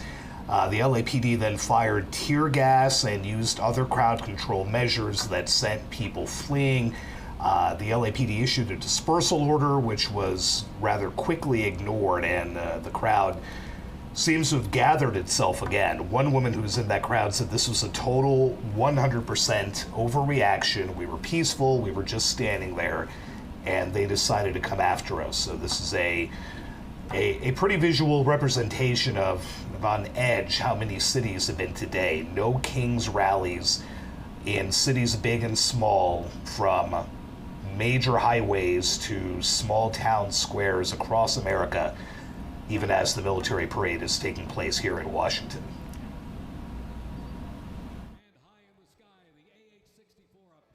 It's the premier attack helicopter in the world.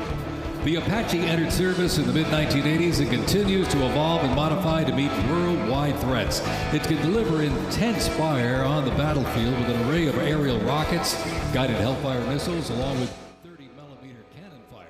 The aircraft you see here is configured with a sophisticated targeting radar system and operating for visibility. Again, on the right side of your screen, more action in Los Angeles. You see very heavily armed LAPD officers, both on foot and on horseback, as people are in the streets.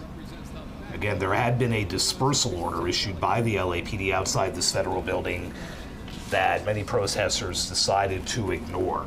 We'll have to keep watching to see whether this can revert to being peaceful as it was just several minutes ago, or whether tensions have risen a bit too high here.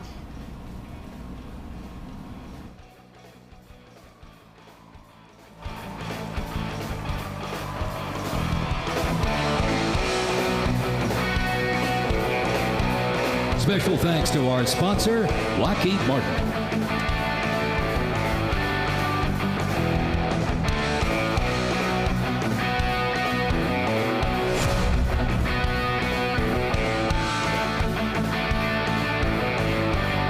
Now, let's roll on to the future of Army readiness. The Army Research Laboratory robot dogs reflect the latest in Army innovation. Look at this. Much like a true canine, these robots can go where soldiers cannot. They have increased mobility, improved tactical awareness, reduced risk to soldiers, and enhanced teamwork.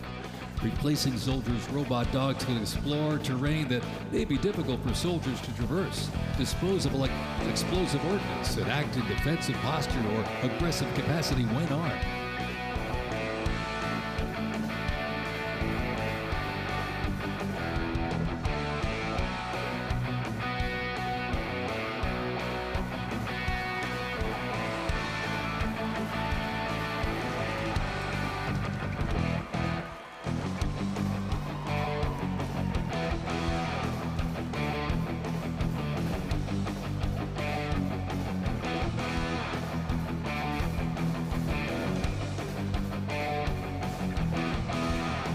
The Ghost Robot Dog is another innovation that can adapt seamlessly for various missions from recon to bomb recognition.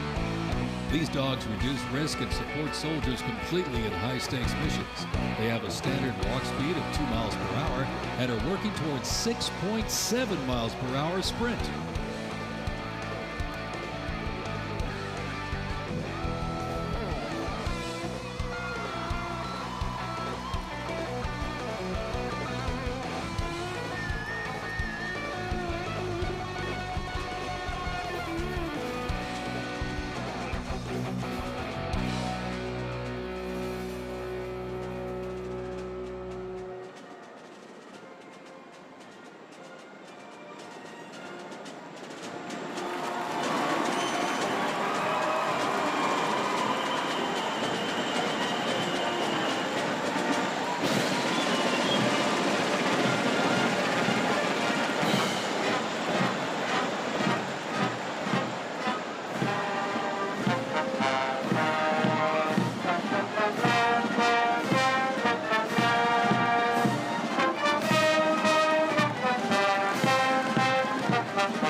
As the oldest continuously serving Army band and the oldest unit at West Point, this is the United States Military Academy Band, ladies and gentlemen.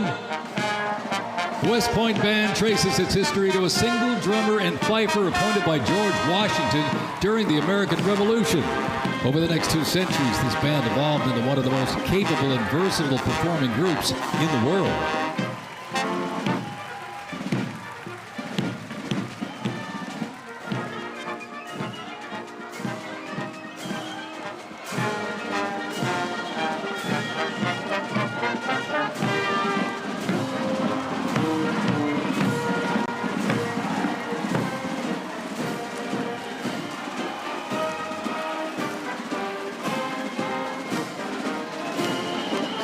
One of the most prestigious institutions in the world where leadership is forged and duty becomes destiny.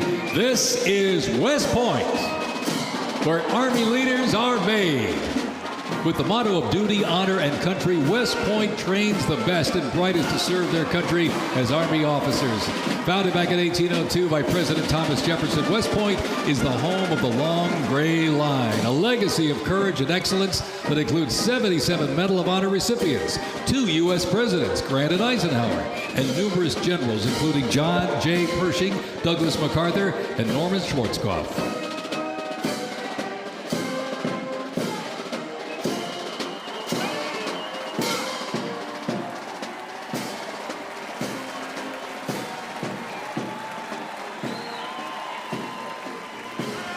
Upon entering the United States Army, all recruits undergo initial entry training, a highly intense and a challenging training period aimed at developing a soldier's physical and mental toughness, instill discipline, train them in essential combat skills, and foster teamwork. IET transforms civilians into soldiers based on the 7 core Army values: loyalty, duty, respect, selfless service, honor, integrity, and personal courage.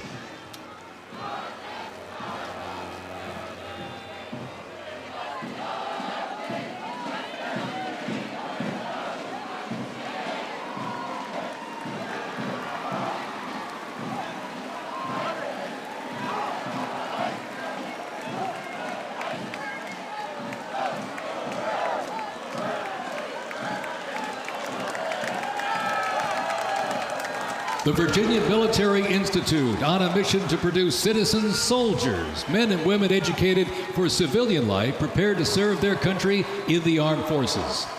VMI counts a Nobel Prize winner, 11 Rhodes Scholars, generals, 7 Medal of Honor recipients, and a Pulitzer Prize winner among its graduates. As one of the nation's senior military colleges, students at Virginia Military Institute can participate in Army ROTC or the Corps of Cadets. While cadets in the Corps can serve in any branch of the United States military or pursue other careers, those in Army ROTC earn their commission as officers, ready to serve on active duty in the National Guard or Army Reserve. Each year, the Army Senior ROTC Blue Ridge Battalion commissions approximately 130 second lieutenants, ensuring that excellence in leadership continues in generations to come.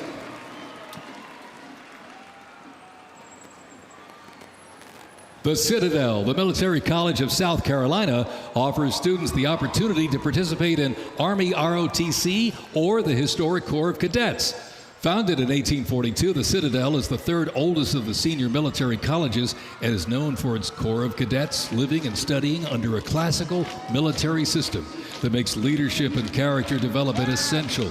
While military service is not required in graduation, more than 120 students earn their commission each year through the Army Senior ROTC Palmetto Battalion, playing a vital role in shaping the future.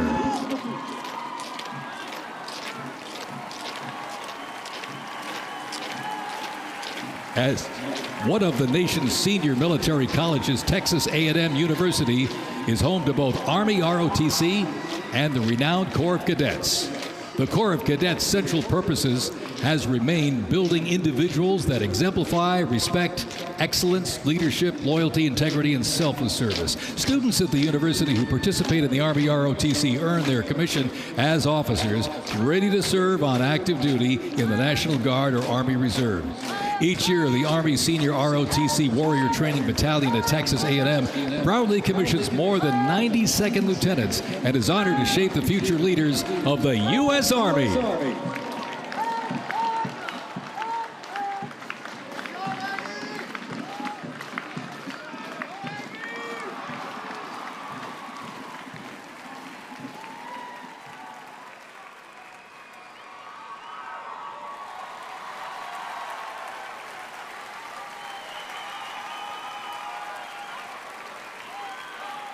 In a powerful display of commitment, these future soldiers will raise their right hand and take an oath of enlistment, pledging to serve our nation. This joint formation is proudly led by the Joint Task Force. Yeah. So we've gone from the Revolutionary War through the Army's history, and now we are seeing the Army's future marching down Constitution Avenue. Sergeant Major, describe this scene for us, if you would, sir. Well, this is one-in-a-lifetime experiences right here. What you're seeing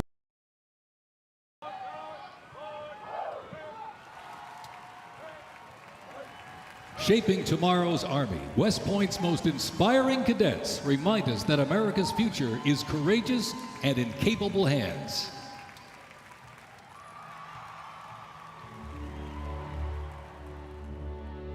The pride to serve my country knows that I'm doing it not for myself. Every day I put on the uniform, I'm not just representing Caroline Robinson.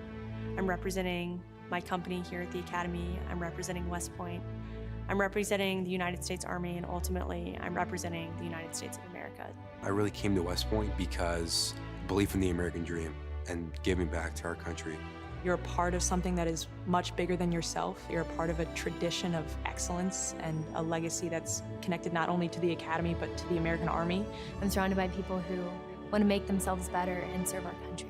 Excellence is their baseline, and that to me is what it means to be a West Point cadet. From the earliest days of our nation, this supreme tradition of American military service has been passed down from soldier to soldier and generation to generation, and it's a beautiful thing to watch. My brother preceded me here, and originally I didn't really know what West Point was until he came. But when I saw the mission that they were committed to, of upholding the principles of American democracy and protecting the Constitution, I knew it was somewhere I had to be. Every time that we lived outside of the United States, I always developed this sense of gratitude and pride of being an American, and I wanted to give back to my country what it gave to me. And it wasn't until I zipped up the blouse and I put the belt on for the first time that I realized that I was going to be serving my country, and it felt right. West Point was the place that I needed to be, and more importantly, the Army was where I wanted to be. I just looked to the left and right over basic training and realized that we all had the same American patch on our shoulders, that we're all fighting for the same thing.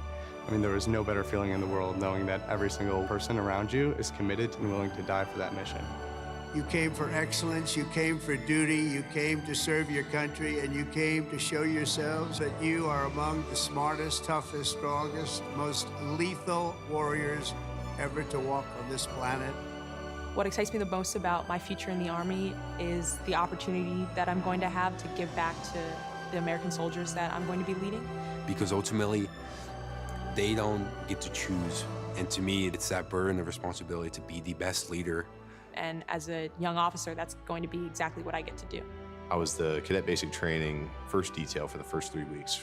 And I got to see the new cadets come in from their families' homes and being in process on their very first day and watching them grow so quickly. I would do all the formations, and I looked out at these 1,000 new cadets, people who just come out of high school. They were completely different people. I don't think there's another institution in the country like West Point where the student body is so committed to furthering the mission of America and ensuring our democracy and freedom for generations to come. I'm really surrounded by the best of the best, and that's when I realized this is the place that I absolutely want to be. West Point itself is an amazing institution, but it only provides opportunities. The people here have to choose to take those opportunities and grow and lead and serve. And the people here want to do that. And I'm proud to be a part of that. And I would tell any high schooler who is considering it, you won't regret it.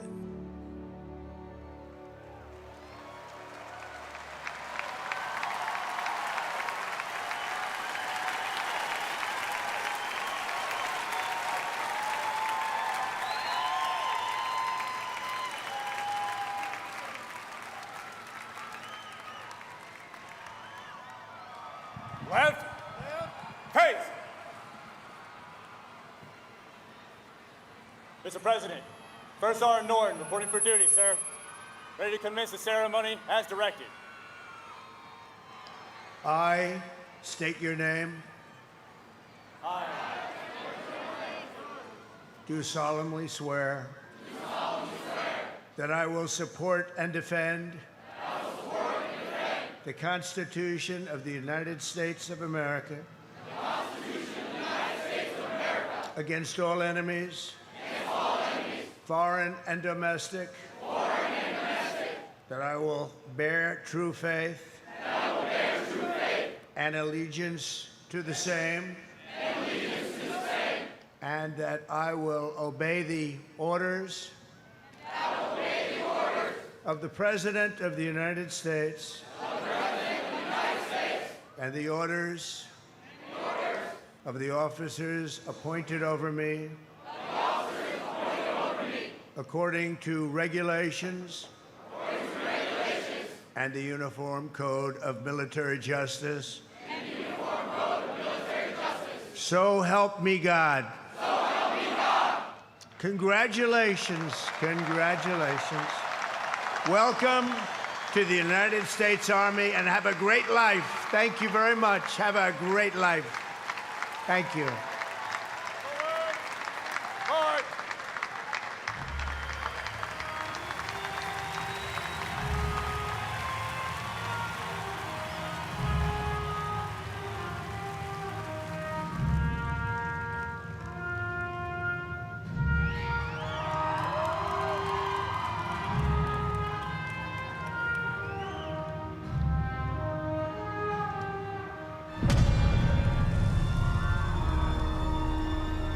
Ranger School is the best life insurance policy for our Army.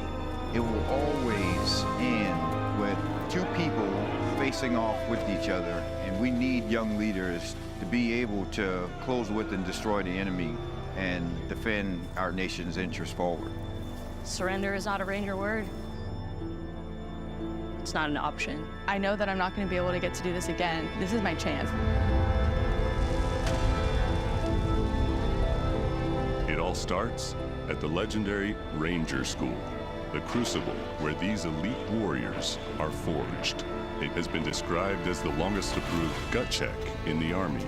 Over 62 days, students will patrol hundreds of miles over mountains and through swamps under the crushing weight of their equipment. All the while, they are deprived of both food and sleep, forced to perform at the very edge of their physical limits. But it's not just the physical challenges that make Ranger School so intense. The mental strain will break these soldiers down to their core. If I have a come-to-God moment, I have to take my PC off my patrol cap. And on the inside of that, my commander gave me a Ranger tab, the yellow and black one that you get during graduation. And I pinned it to the inside of my PC. Ranger School is not for the faint of heart, but for those who are up to the challenge, it is the ultimate proving ground. They already didn't have enough beds for people in our company. And our eyes reminded us that we don't have enough beds because there's not going to be this many people by tomorrow. Just a slight reminder that there's too many of you anyways, and not all of you are going to pass.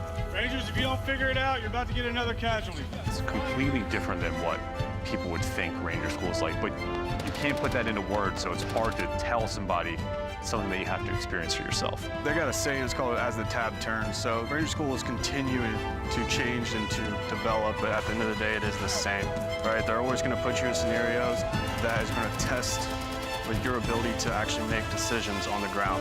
As you go through Ranger School, it is a gut check. It's gonna check you out. And what's gonna get you through it is whether you have it or not. Thousands and thousands of soldiers train all their lives to come here, prepare themselves to come to Ranger School, and only a few hundred leave here every class with the tab. It's not for everyone. I'm not gonna leave until I get it, so just buckle down, stop complaining, and just get the job done.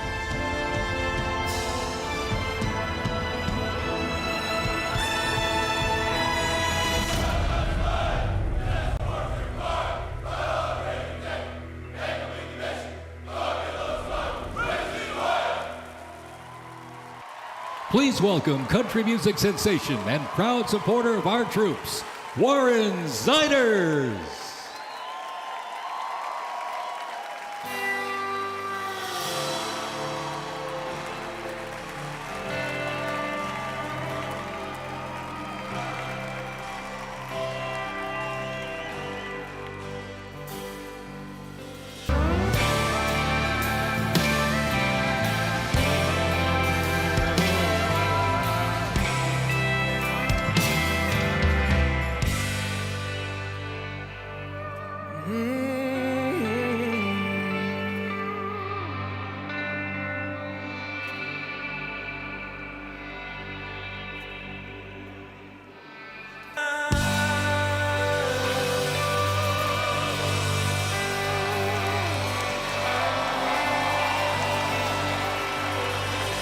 Thank you.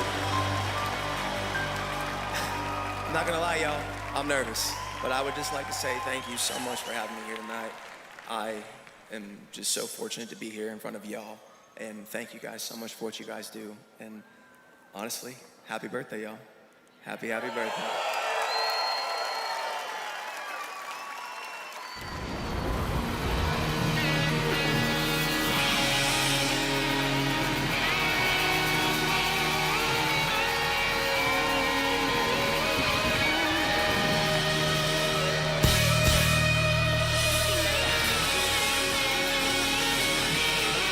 This next song was loved by y'all.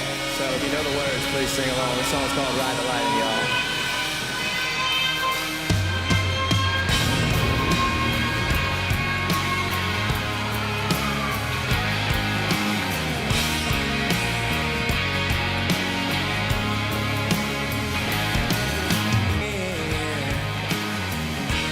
I see you singing, my friend.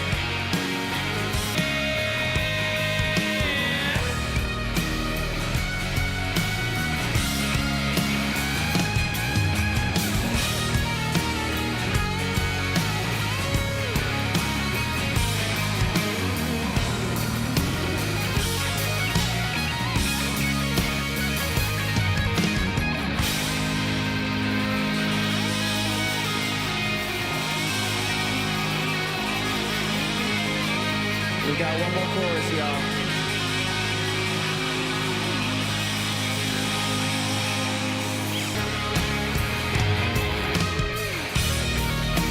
Ladies and gentlemen, everybody here, everybody that is attending tonight, I just want to say thank you so much. And I'll leave y'all with this. I'm Warren Zadders, y'all. Thanks for having me.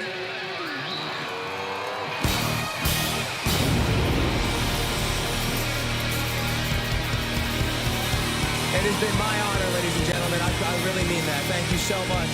Happy birthday to the Army. Happy birthday to our President, Donald Trump. Amen, y'all. God bless America, baby!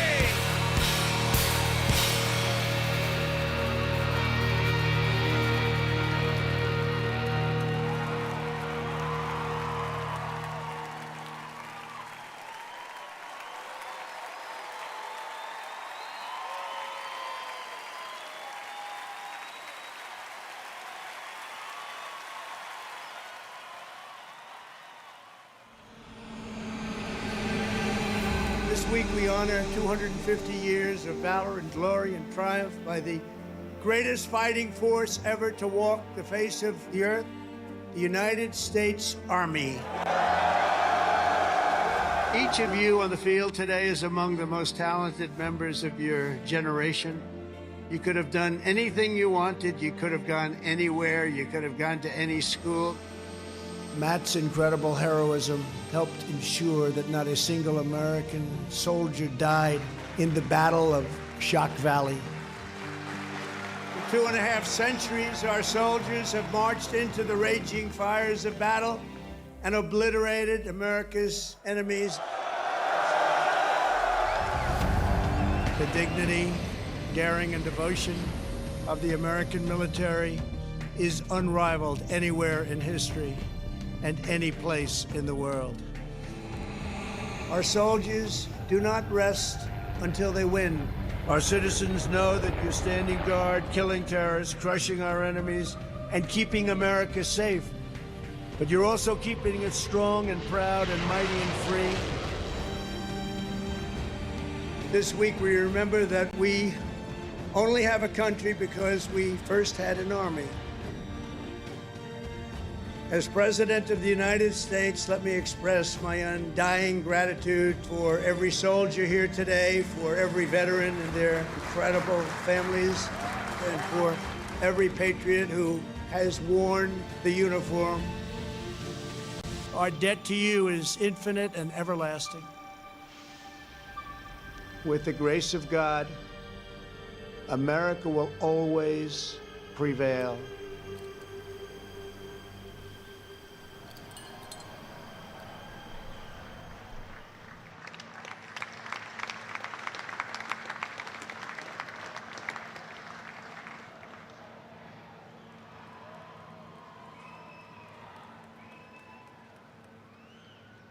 Well, let me say to the thousands of Americans who traveled from distant towns and across state lines to be here today, this is your national capital. Welcome to Washington, D.C. We are thrilled to have you.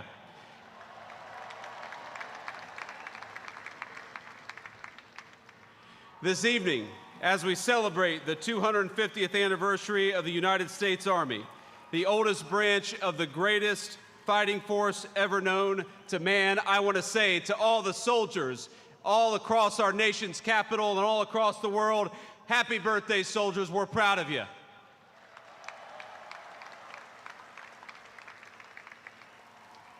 And I want to say you represent an unbroken line of greatness, of excellence. And one of the things the President of the United States has told his entire administration, from the Vice President on down, is that we must remember that the young men and women who put on the uniform and serve this nation are our most precious resource. We must honor them, we must respect them, we must fight for them, and that's exactly what the Trump administration aims to do every single day.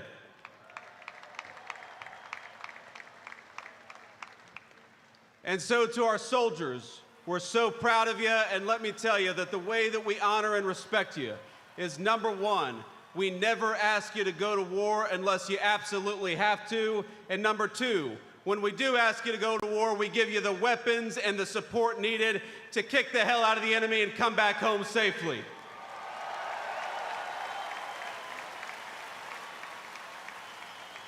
Now, I know I am the last thing standing between the main event, and that is a dangerous place to be with a lot of soldiers in the audience. So let me just say a couple of quick additional thoughts. First of all, June the 14th is, of course, the birthday of the Army. It is, of course, the birthday of the President of the United States, and happy birthday, Mr. President. But I would get in trouble if I didn't mention that it's also my wedding anniversary. And so to my lovely wife, I love you, honey, happy anniversary, and thank you for everything that you do for our country.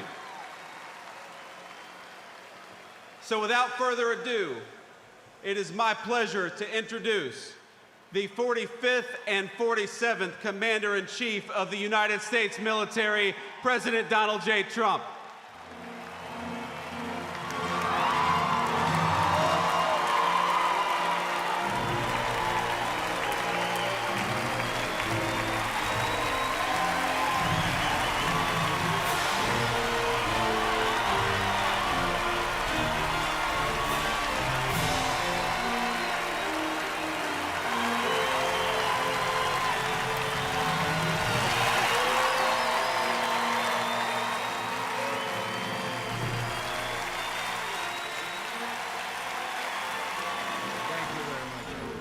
Thank you to Vice President Vance, and thank you to our wonderful First Lady, and above all, thank you to the greatest, fiercest, and bravest fighting force ever to stride the face of this earth, the United States Army. Thank you very much. Because the Army keeps us free, you make us strong, and tonight, you have made all Americans very proud. They're watching from all over the world, actually. Made them all very proud. Every other country celebrates their victories. It's about time America did too. That's what we're doing tonight.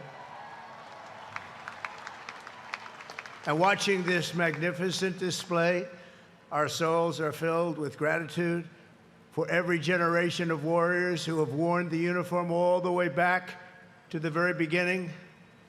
So to every veteran across our land, and right here in our nation's capital, including 6 recipients of the Congressional Medal of Honor, we love you, we honor you, and we salute your noble service to our flag and to our country.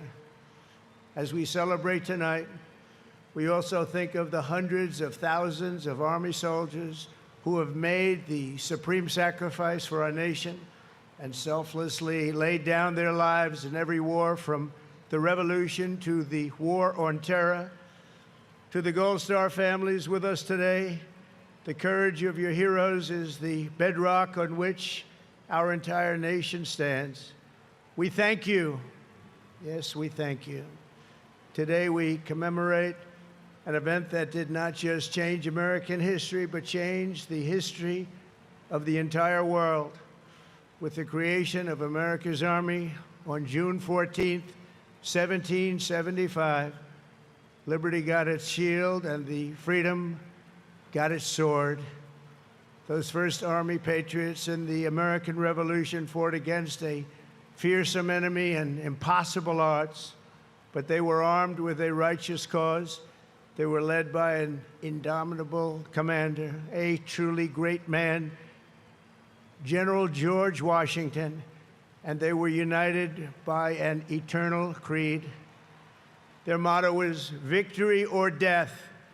Over the past 2.5 centuries, our warriors have shown unrivaled valor on fields of battle around the globe. With the frostbitten feet and bloody fist, they have marched into the flames and fury of combat, charged up mountains, stormed beaches, waded through torrents of gunfire, and leapt into skies thick with smoke and shrapnel. The U.S. Army has driven bayonets into the heart of sinister empires, crushed the ambitions of evil tyrants, beneath the threads of American tanks. It's done so well, it's done so much, and sent the devil himself flying into full retreat. Time and again, America's enemies have learned that if you threaten the American people, our soldiers are coming for you. Your defeat will be certain, your demise will be final, and your downfall will be total and complete.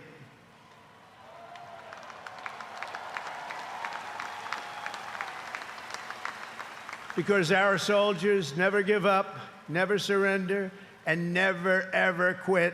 They fight, fight, fight, and they win, win, win. And that's why no institution in history has entered more names into the roster of American heroes than the U.S. Army, the Congressional Medal of Honor, more than anyone or anything. There was Mad Anthony Wayne, asked by George Washington to lead a daring midnight raid up the cliffs of Stony Point with unloaded muskets and only their bayonets to fight the redcoats. Mad Anthony replied, "Issue the order, sir, and I will storm into hell for you." Then there was the Civil War general, John Corse, shot in the face in combat. He fired off a message to his commander: "I am short a cheekbone and one ear, but I am able to whip the hell out of all of them." He stayed on the front lines, it seemed forever. In World War II, there was the great Creighton Abrams, besieged on all sides by the Nazis at the Battle of the Bulge. He boldly proclaimed, "They've got us surrounded again, the poor bastards." This is the fighting spirit and unyielding force of the U.S. Army. It has never changed, and it will never, ever change, because there is no earthly force more powerful than the brave heart of a U.S. infantryman or an Army Ranger, paratrooper, or Green Beret. They are the best, they are the finest. From Bunker Hill to San Juan Hill, from Gettysburg to Guadalcanal, from Yorktown to Shiloh, and from the trenches of the Argonne to the mountains of Afghanistan, the Army has forged a legacy of unmatched courage, untold sacrifice, and unequaled and undying glory. Our soldiers have poured out their blood by the bucketful on Missionary Ridge and Heartbreak Ridge, on the sands of Sicily, Normandy, and the Philippines, and on the dusty streets of Da Nang, Baghdad, and Fallujah. Thanks to their extraordinary service and devotion, 250 years later, America stands tall, America stands proud, and America stands free. We're the hottest country in the world right now, and our country will soon be greater and stronger than ever before. Down through history, we've been blessed beyond words by this valiant legion of Army warriors and patriots, heroes and legends. And tonight we affirm with unwavering certainty that in the years ahead and in every generation hence, whenever duty calls and whatever danger comes, the American soldier will be there.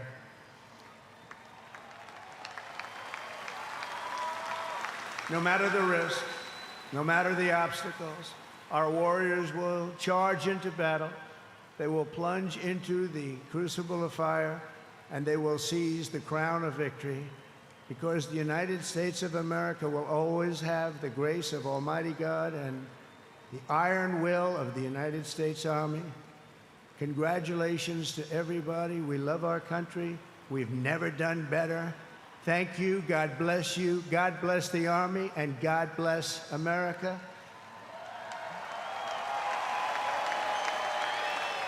And now I'd like to ask our great First Lady to join me at the podium. Thank you very much, everybody.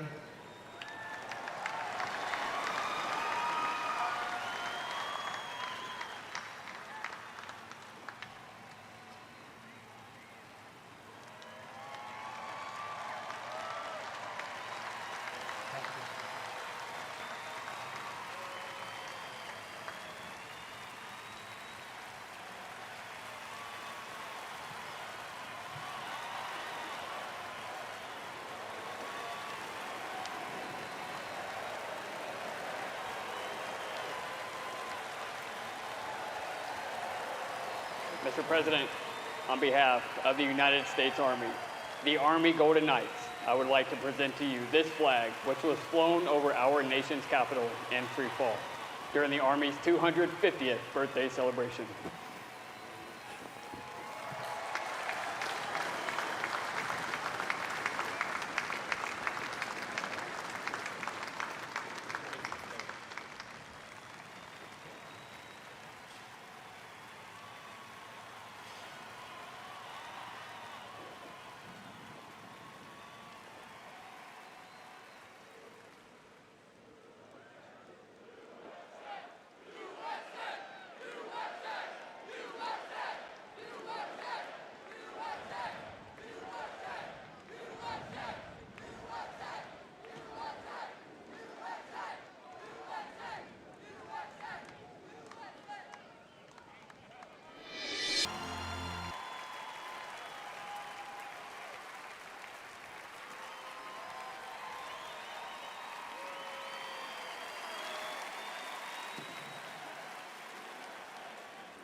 Thank you.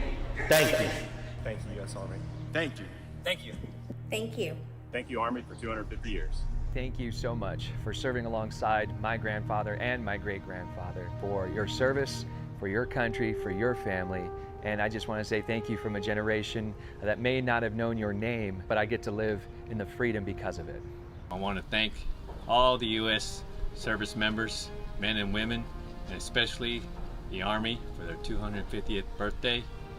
Thank you very much. My grandpa served in the Army in World War II as part of the 82nd Airborne. Thank you, Army, for everything that you do. My brother Rob and my son Alec both served in the U.S. Army.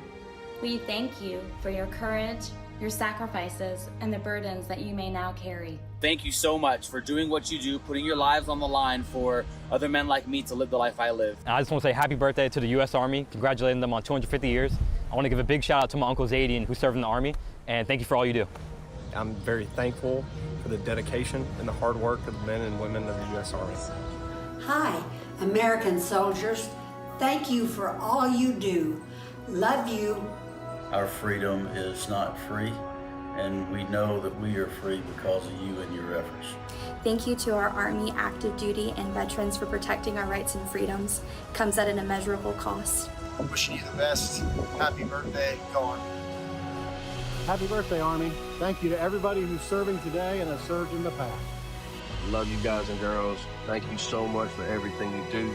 A big thank you to the men and women that serve our country and everything you guys do for us. Thank you, Army, and happy birthday. Happy birthday, Army. Happy birthday, Army. Happy 250th.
When I raised my right hand, I swore an oath to every generation before me. I wear the same branch insignia as the soldiers who crossed the Delaware. Before there was a nation, there was an army.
seen what division costs. I serve because unity is worth the fight. I carry that legacy forward every time I put on this uniform.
Both of my grandfathers served in the Second World War.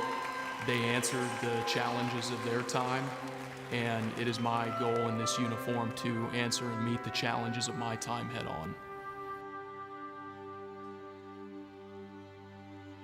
He ain't heaven,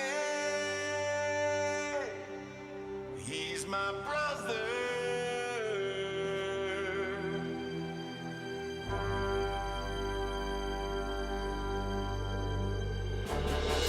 Duty, honor, country. Those three hallowed words irreverently dictate what you ought to be, what you can be, what you will be. The heads are up, the chests are out, the arms are swinging, a cadence count. Sound off. 1, 2. Sound off. 3, 4. Bring it on down. 1, 2, 3, 4. Bring on.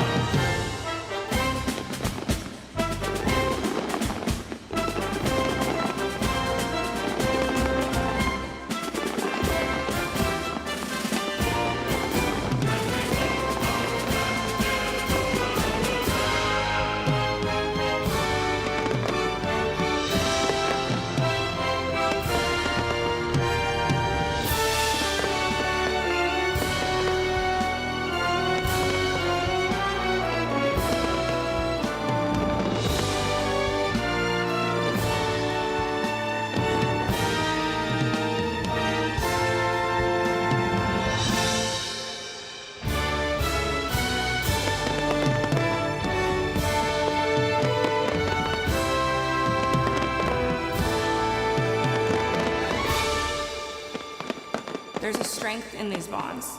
There's a realness to these bonds. It's not just because this is your team, it's because your life depends on these people.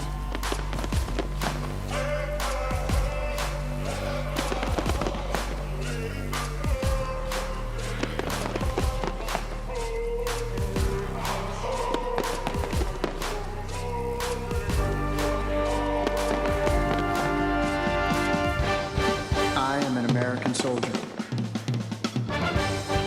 I'm a warrior and a member of the team. I serve the people of the United States and live the Army values. I will never accept defeat. I will never quit. Trained and proficient in my warrior tasks and drills. I am an expert and I am a professional. Enemies of the United States of America in close combat. I am a guardian of freedom and the American way of life. I am an American soldier. I am an American soldier. I am an American soldier. So on we go, 'cause welfare is my concern. No burden is he to bear. We'll get there. For I know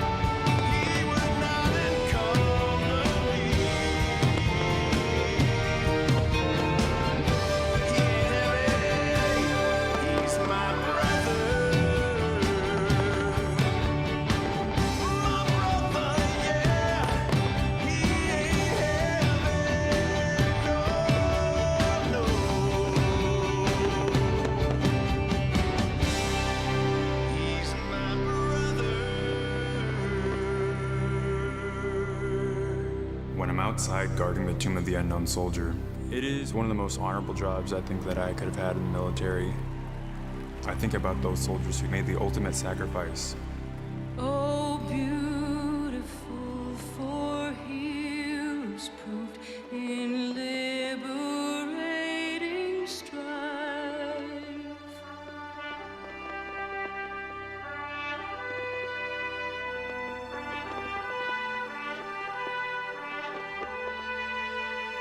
Who more than self their country loved, and mercy more than life.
It was a humbling experience putting on this uniform.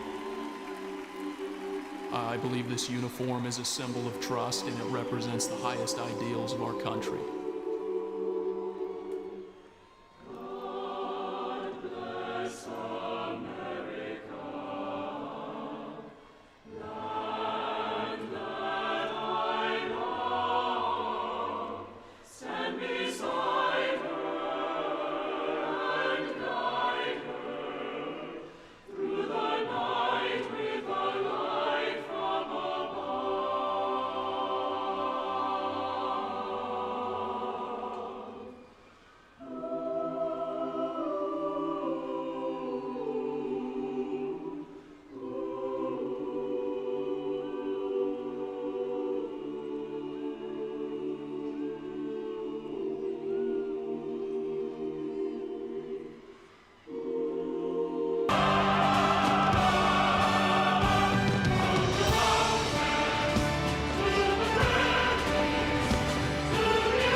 Thank you for joining us on this historic occasion. A special thanks to Scott's Miracle Grow and all of the terrific America 250 sponsors that helped make this monumental event happen. And to you here in our audience or watching at home, to those in our U.S. military who are currently serving, have served, or being remembered, thank you for celebrating in the greatest country in the world. God bless you and God bless America. Good night.